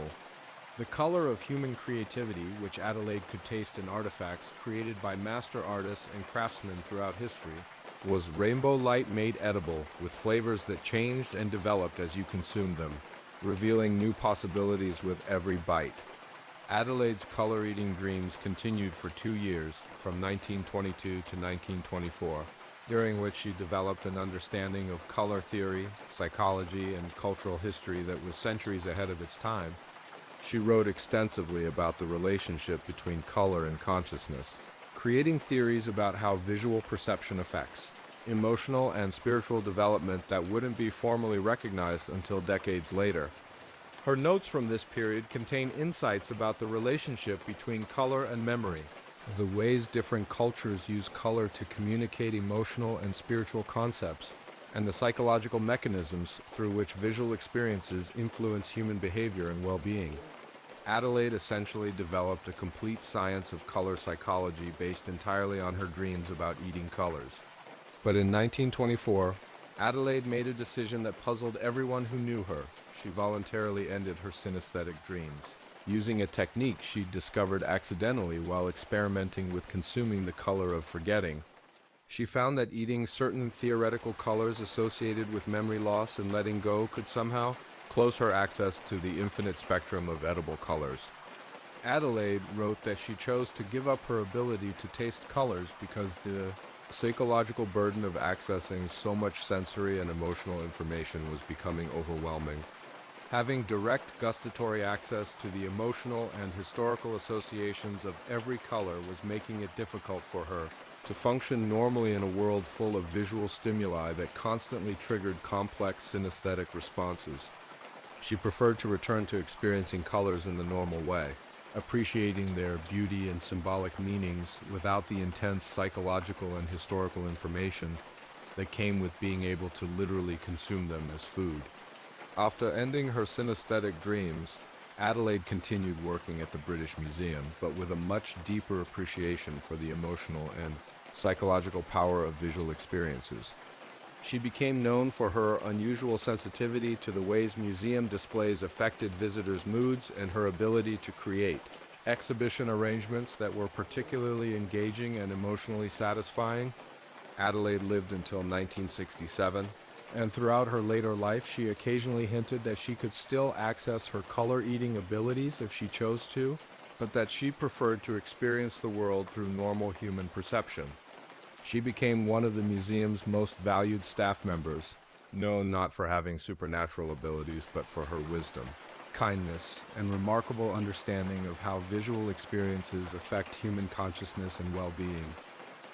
Not all synesthetic eating experiences happen to adults who can rationalize and document what's happening to them. Sometimes the most extraordinary cases involve children, whose minds are still flexible enough to accept impossible experiences as perfectly normal parts of growing up. In 1876, 8-year-old Penelope Ashworth, living in a respectable middle-class household in Manchester, England, casually mentioned to her governess that she didn't like Tuesdays because they tasted like cold porridge mixed with sadness. When pressed for clarification, Penelope explained with the matter-of-fact certainty that only children possess that each day of the week had its own distinct flavor, and she'd been tasting them in her dreams for as long as she could remember.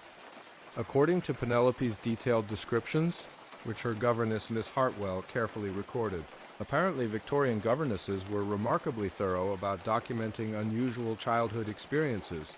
Monday tasted like bitter tea with too much responsibility stirred in. She found Mondays difficult to swallow and would often wake up on Monday mornings feeling reluctant to start the week, though she couldn't explain why until she realized she'd been tasting Monday's unpleasant flavor in her dreams. Wednesday was much better. It tasted like bread with butter and a little bit of hope mixed in, satisfying and comforting, making the middle of the week feel manageable and pleasant. Thursday had the flavor of soup that was almost ready but needed a few more minutes, suggesting anticipation and preparation for something better coming soon. But Friday tasted absolutely wonderful. Penelope described it as having the flavor of cake with celebration sprinkled on top, sweet and exciting, making her feel happy and energetic even before she consciously realized the weekend was approaching. Saturday tasted like honey mixed with the flavor of sleeping late and doing whatever you want, while Sunday had the more complex flavor of roast dinner mixed with church bells and the feeling of family all in the same place. What made Penelope's case particularly interesting was that her day-tasting dreams accurately predicted how she would feel about each day before any external circumstances influenced her mood. Even when good things happened on Tuesdays or disappointing things happened on Fridays, her fundamental emotional response to each day remained consistent with what she'd tasted in her dreams. Miss Hartwell began using Penelope's day flavors to plan their weekly lessons, scheduling more challenging academic work on days that tasted pleasant and arranging easier, more creative activities on days that had unpleasant flavors. This approach proved remarkably effective for Penelope's education and general happiness. The really fascinating aspect of Penelope's experience was that she could also taste special days, holidays. Birthdays and significant events had their own unique flavors that were completely different from regular weekdays. Christmas tasted like sugar plums mixed with candlelight and love from everyone you've ever met, while her birthday had the flavor of wishes coming true if wishes were made of cake and wrapped in ribbons. As Penelope grew older, her day-tasting abilities gradually faded, but she retained an unusually sophisticated understanding of how different days affected people's moods and energy levels. She became a teacher herself and developed educational techniques based on matching, learning activities to the natural emotional rhythms of weekly cycles. Captain Jeremiah Blackwood had been sailing the Atlantic for 30 years when he started having dreams that probably saved his ship and crew more times than he could count. He could taste the emotional states of the ocean itself, consuming the sea's moods like a maritime dinner that told him exactly when conditions would turn dangerous. This wasn't just about weather prediction, though that was certainly part of it. Jeremiah could taste when the ocean was feeling angry, restless, playful, or melancholy, and each emotional state came with its own flavor profile and implications for navigation safety. Angry oceans tasted like salt mixed with iron and the flavor of things breaking, with a harsh metallic bite that made his mouth feel dry and his teeth ache. When Jeremiah tasted ocean anger in his dreams, he knew they were approaching areas where storms were developing. Currents were unpredictable, or underwater geological activity was making conditions dangerous for ships. Playful oceans had a completely different flavor, sea spray mixed with laughter and the taste of dolphins jumping.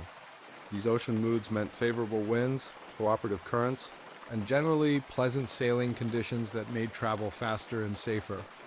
Melancholy oceans tasted like salt tears mixed with the flavor of deep, slow breathing, indicating calm but somehow sad conditions that were safe for travel, but emotionally affecting for the crew. Jeremiah learned that extended periods in melancholy ocean moods could trigger homesickness and depression among his sailors, so he would plan extra entertainment and shore leave when possible. But the most valuable aspect of Jeremiah's ocean-eating dreams was his ability to taste the sea's intentions regarding weather changes. He could consume the ocean's planning several days before storms developed, getting advance warning that allowed his ship to seek safe harbor or change course to avoid dangerous conditions. The ocean's pre-storm flavor was distinctive and unmistakable. Salt mixed with electricity and the taste of violence building slowly, with an underlying current of metallic anxiety that made Jeremiah feel nervous even while dreaming. When he tasted this particular combination, he would immediately alter course and begin preparing for severe weather, even when skies were clear and conditions seemed perfectly calm. Jeremiah's ocean-eating dreams made him one of the most successful and safest captains in the Atlantic shipping trade. His cargo arrived undamaged, his crew stayed healthy and relatively happy, and his ship avoided the storms and accidents that claimed many other vessels during that era.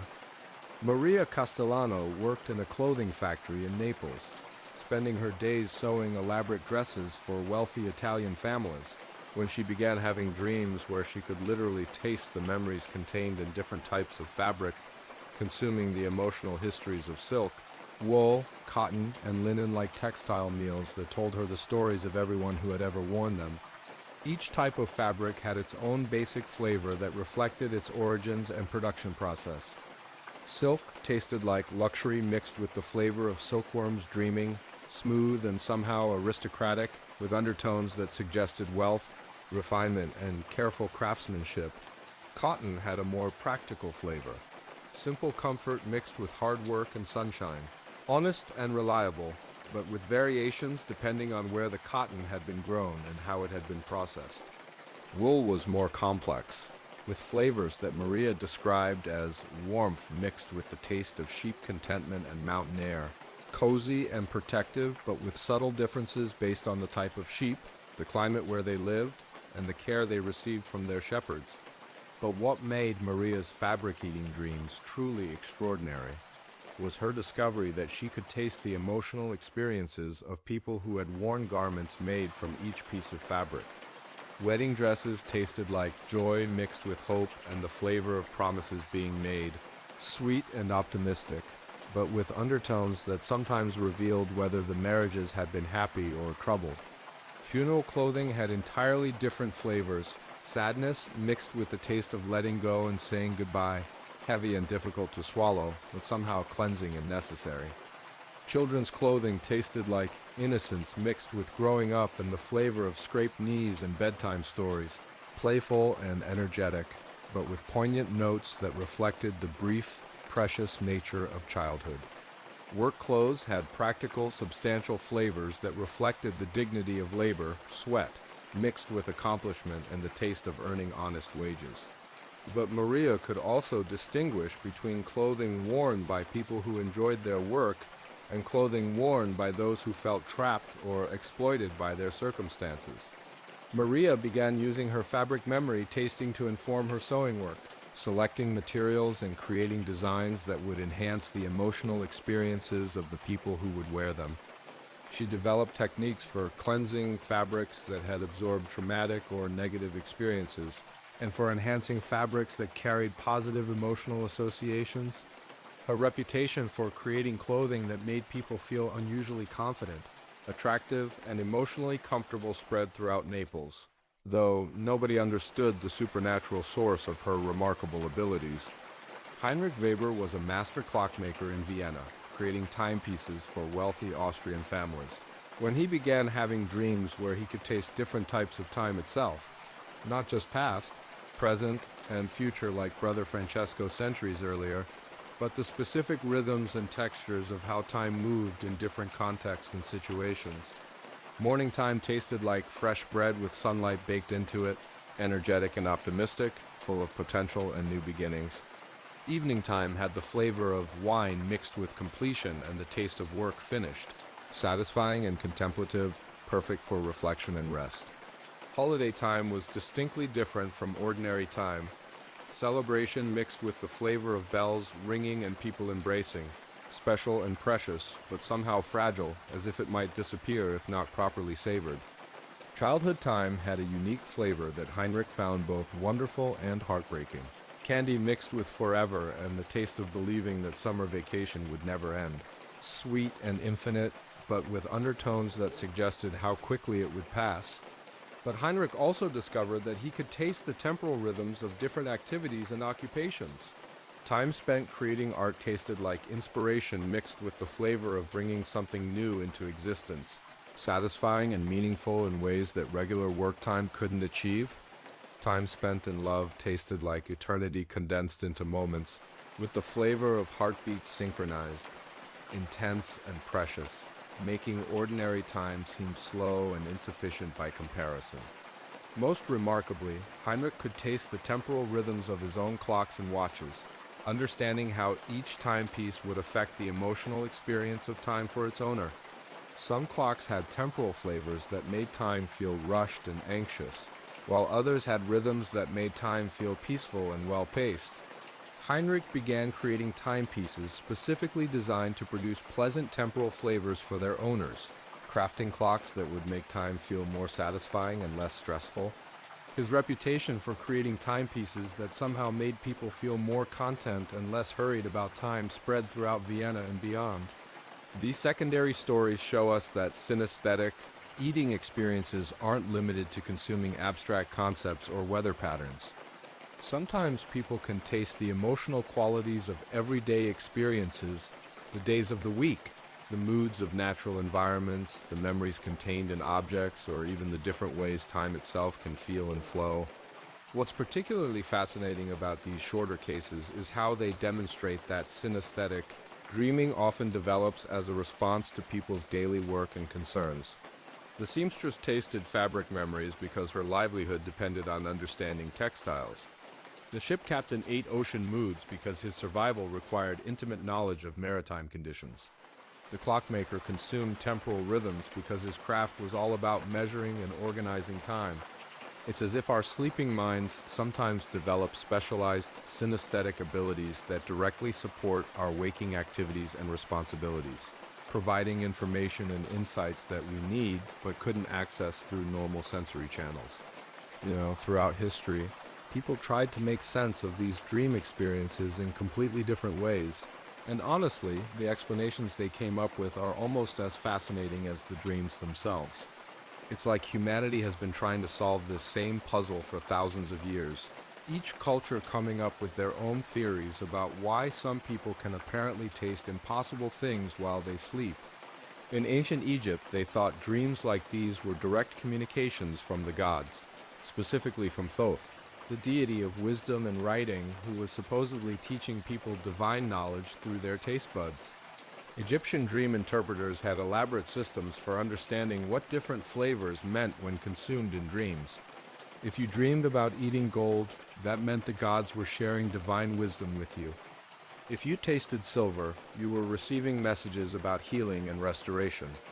The really interesting thing about Egyptian dream interpretation is how seriously they took the physical sensations people reported from their dreams. They didn't dismiss synesthetic experiences as meaningless. They saw them as the most important types of dreams because they engaged multiple senses simultaneously, which suggested more direct divine intervention.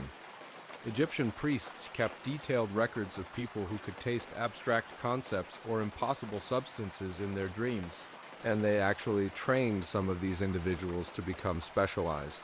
Dream oracles who could provide guidance about everything from military campaigns to agricultural planning. Imagine going to your local priest and saying, "I had a dream where I ate next Tuesday, and it tasted terrible," and having them take that as serious military intelligence. Meanwhile, across the world in ancient China, they had this whole other idea that dreams were actually journeys taken by the Hun, one of the multiple souls they believed each person possessed. According to Chinese philosophy, the Hun could travel to different realms while the body slept, and synesthetic eating dreams were evidence that your soul was visiting places where normal physical laws didn't apply. Chinese dream interpretation focused heavily on the idea that tasting impossible things in dreams meant your Hun was strong enough to access celestial realms where concepts like time, emotions, and abstract ideas had physical substance that could be consumed for spiritual nourishment. They saw people with synesthetic eating dreams as having particularly advanced souls that could benefit from experiences unavailable to ordinary dreamers. The fascinating thing about the Chinese approach is how they connected synesthetic dreams to longevity and health. They believed that consuming abstract concepts in dreams actually provided spiritual nutrition that could extend your lifespan and improve your physical health.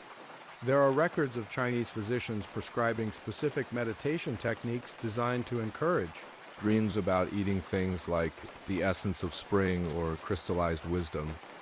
Greek philosophers had their own theories, naturally. Aristotle thought dreams were caused by residual sensory impressions that got mixed up in your mind while you slept. So synesthetic eating dreams were just your brain accidentally combining taste memories with visual or auditory experiences in confused ways. Not exactly the most romantic explanation, but probably closer to what modern neuroscience might suggest. But Plato had a more interesting take.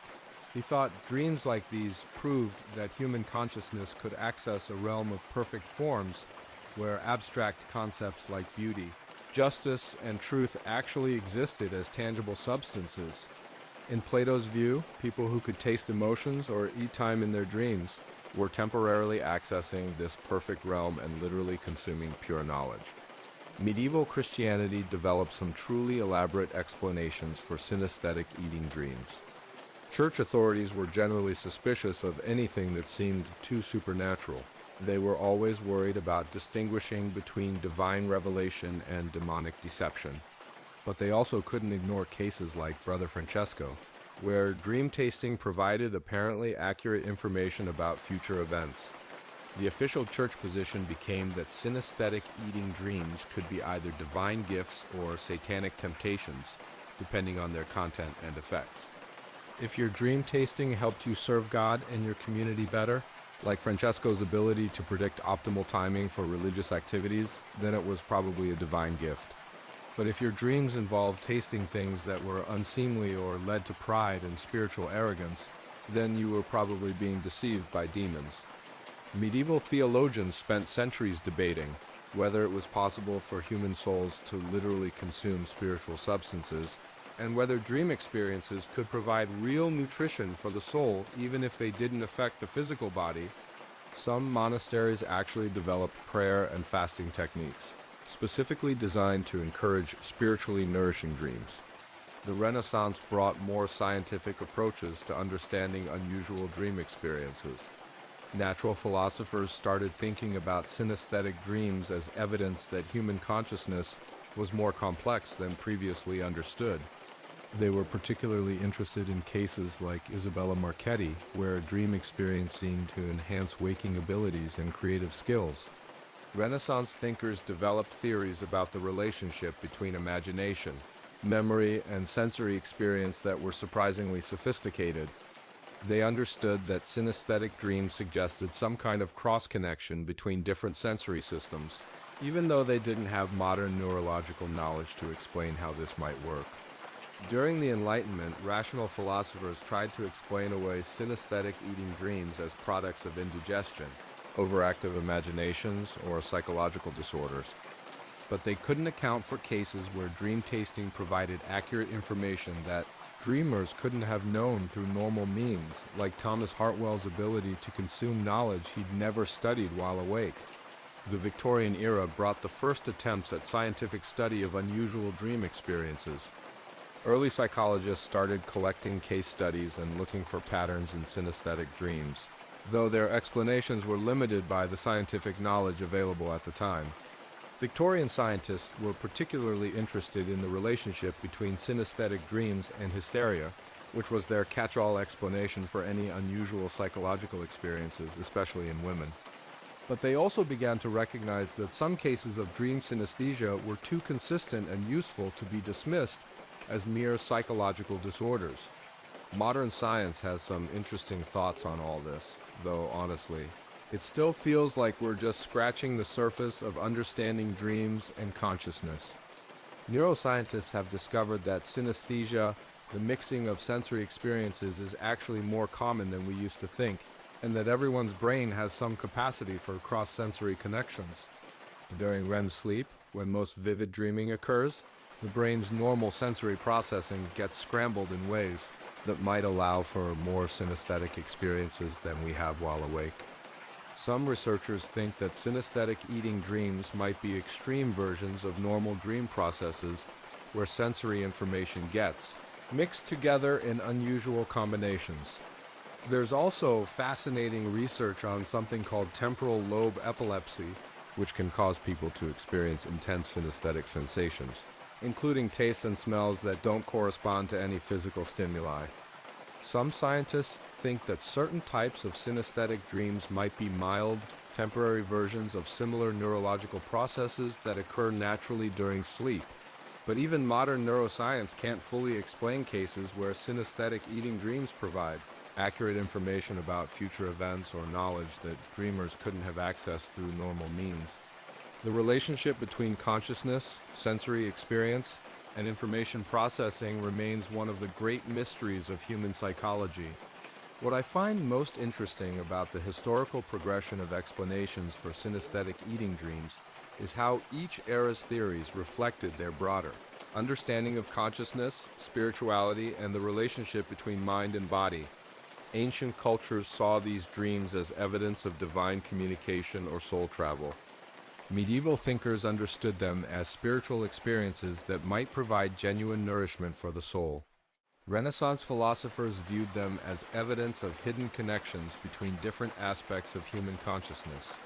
Modern science approaches synesthetic dreams as neurological phenomena that might reveal important information about how the brain processes sensory information and constructs conscious experience. But we still don't have complete explanations for why some people can taste impossible things in dreams, why these experiences are often so emotionally powerful and memorable, or how dream synesthesia sometimes provides accurate information about external reality. Maybe that's part of what makes these experiences so fascinating. They exist at the boundary between what we understand about human consciousness and what remains mysterious about the relationship between mind, body, and the broader universe we're all trying to navigate together. Before we drift off for the night, let me share a few lesser-known dream stories that almost nobody talks about, stories that are so strange and specific that they make everything we've discussed tonight seem almost normal by comparison. There's this one case from 1634 that I stumbled across in some obscure Vatican archives about a Portuguese nun named Sister Beatrice who could taste the colors of people's sins in her dreams. Not the sins themselves, but the specific colors that different moral transgressions created in people's souls. Lying had a muddy brown flavor that made her mouth feel dirty. Envy tasted like green that had gone sour and metallic. But acts of genuine kindness had colors that tasted like honey mixed with light, sweet, clean, somehow purifying. The church never knew what to do with Sister Beatrice because her color tasting was actually helping people confess more honestly and completely than they ever had before. She could taste which confessions were incomplete or dishonest based on the ugly colors that lingered around people who weren't being truthful about their spiritual lives. Then there's this absolutely bizarre case from 1789 involving a French baker named Claude Moreau, who started having dreams where he could taste different types of bread that wouldn't be invented for centuries. He would dream about consuming loaves made with ingredients that didn't exist yet, synthetic preservatives, chemical leavening agents, flour processed with machinery that hadn't been designed. Claude became obsessed with trying to recreate these future breads in his waking life, experimenting with unusual ingredient combinations and baking techniques that were completely ahead of their time. Some of his experiments were disasters, but others created breads that were so superior to anything available in 18th century France that wealthy patrons would pay enormous sums for his mysterious new recipes. The really strange part is that Claude could taste not just the ingredients in these future breads, but also the emotions and social conditions of the eras when they would be popular. Industrial bread tasted like efficiency mixed with loneliness. Artisanal bread had flavors that suggested nostalgia for simpler times, mixed with the anxiety of trying to preserve traditional skills in a rapidly changing world. There's this one story from 1901 about a clockmaker's wife in Switzerland, Mrs. Greta Zimmermann, who could taste the ages of antique objects in her dreams. Not their physical age, but their emotional age, how long they had been loved, forgotten, treasured, or neglected by their owners. A violin that had been played daily for 50 years tasted completely different from a violin that had been stored in an attic for the same amount of time. Beloved objects had rich, complex flavors that suggested layers of human care and attention. Forgotten objects tasted hollow and somehow sad, as if they were starving for human connection. Mrs. Zimmermann became legendary among antique dealers because she could taste which objects would bring happiness to their new owners and which ones carried emotional baggage that would make people uncomfortable. She could literally taste whether an antique would fit well in someone's life or whether it would feel wrong and out of place. Here's one that still gives me chills. In 1888, there was this lighthouse keeper in Scotland named Angus MacLeod who could taste approaching shipwrecks in his dreams days before they happened. Not storms or rough weather, but specifically the taste of vessels that were going to be lost at sea. Doomed ships had a flavor that Angus described as salt mixed with endings and the taste of people saying goodbye without knowing it. When he tasted this particular flavor combination, he would light signal fires and ring warning bells, even when weather conditions seemed perfectly safe. Local shipping records show that Angus's taste warnings prevented at least a dozen shipwrecks during his 20-year career as lighthouse keeper. Ships that heeded his apparently irrational warnings would delay their departures or change their routes, avoiding disasters that would have claimed hundreds of lives. But perhaps the strangest case I've ever encountered involves a milliner in Paris during the 1890s, Madame Céleste Dubois, who could taste the future emotions that her hats would inspire in the women who wore them. Each hat had its own flavor profile that predicted exactly how it would make its wearer feel. Hats that would inspire confidence tasted like champagne mixed with courage. Hats that would make women feel beautiful had flavors like roses mixed with self-admiration. But hats that would make their wearers feel self-conscious or uncomfortable had terrible flavors: bitter, sour, somehow embarrassed. Madame Dubois used her taste predictions to create hats that were guaranteed to make women feel wonderful about themselves. Her reputation grew so legendary that women would travel from across Europe just to buy hats that were somehow psychologically perfect for their personalities and life situations. The most mysterious aspect of all these cases is how specific and consistent the taste experiences were. These weren't vague, dreamlike impressions, they were detailed, repeatable sensory experiences that followed logical rules and provided useful information about external reality. Sometimes I wonder if the people in these stories ever realized how fascinating their dreams would be to strangers more than a century later. There's something kind of beautiful about that, isn't there? That the most private experience, our dreams, can somehow connect us across time, showing us possibilities for human consciousness that we're still trying to understand. Maybe our sleeping minds are capable of things that our waking minds can't even imagine. Maybe the boundary between what's possible and what's impossible is more flexible than we think, especially in that strange territory where consciousness meets dreams and dreams meet reality. If you're somehow still awake, which would honestly surprise me at this point, I hope tonight's journey through the strangest dining experiences in history has left you with some fascinating new perspectives on what the human mind might be capable of when it's freed from the normal rules of waking life.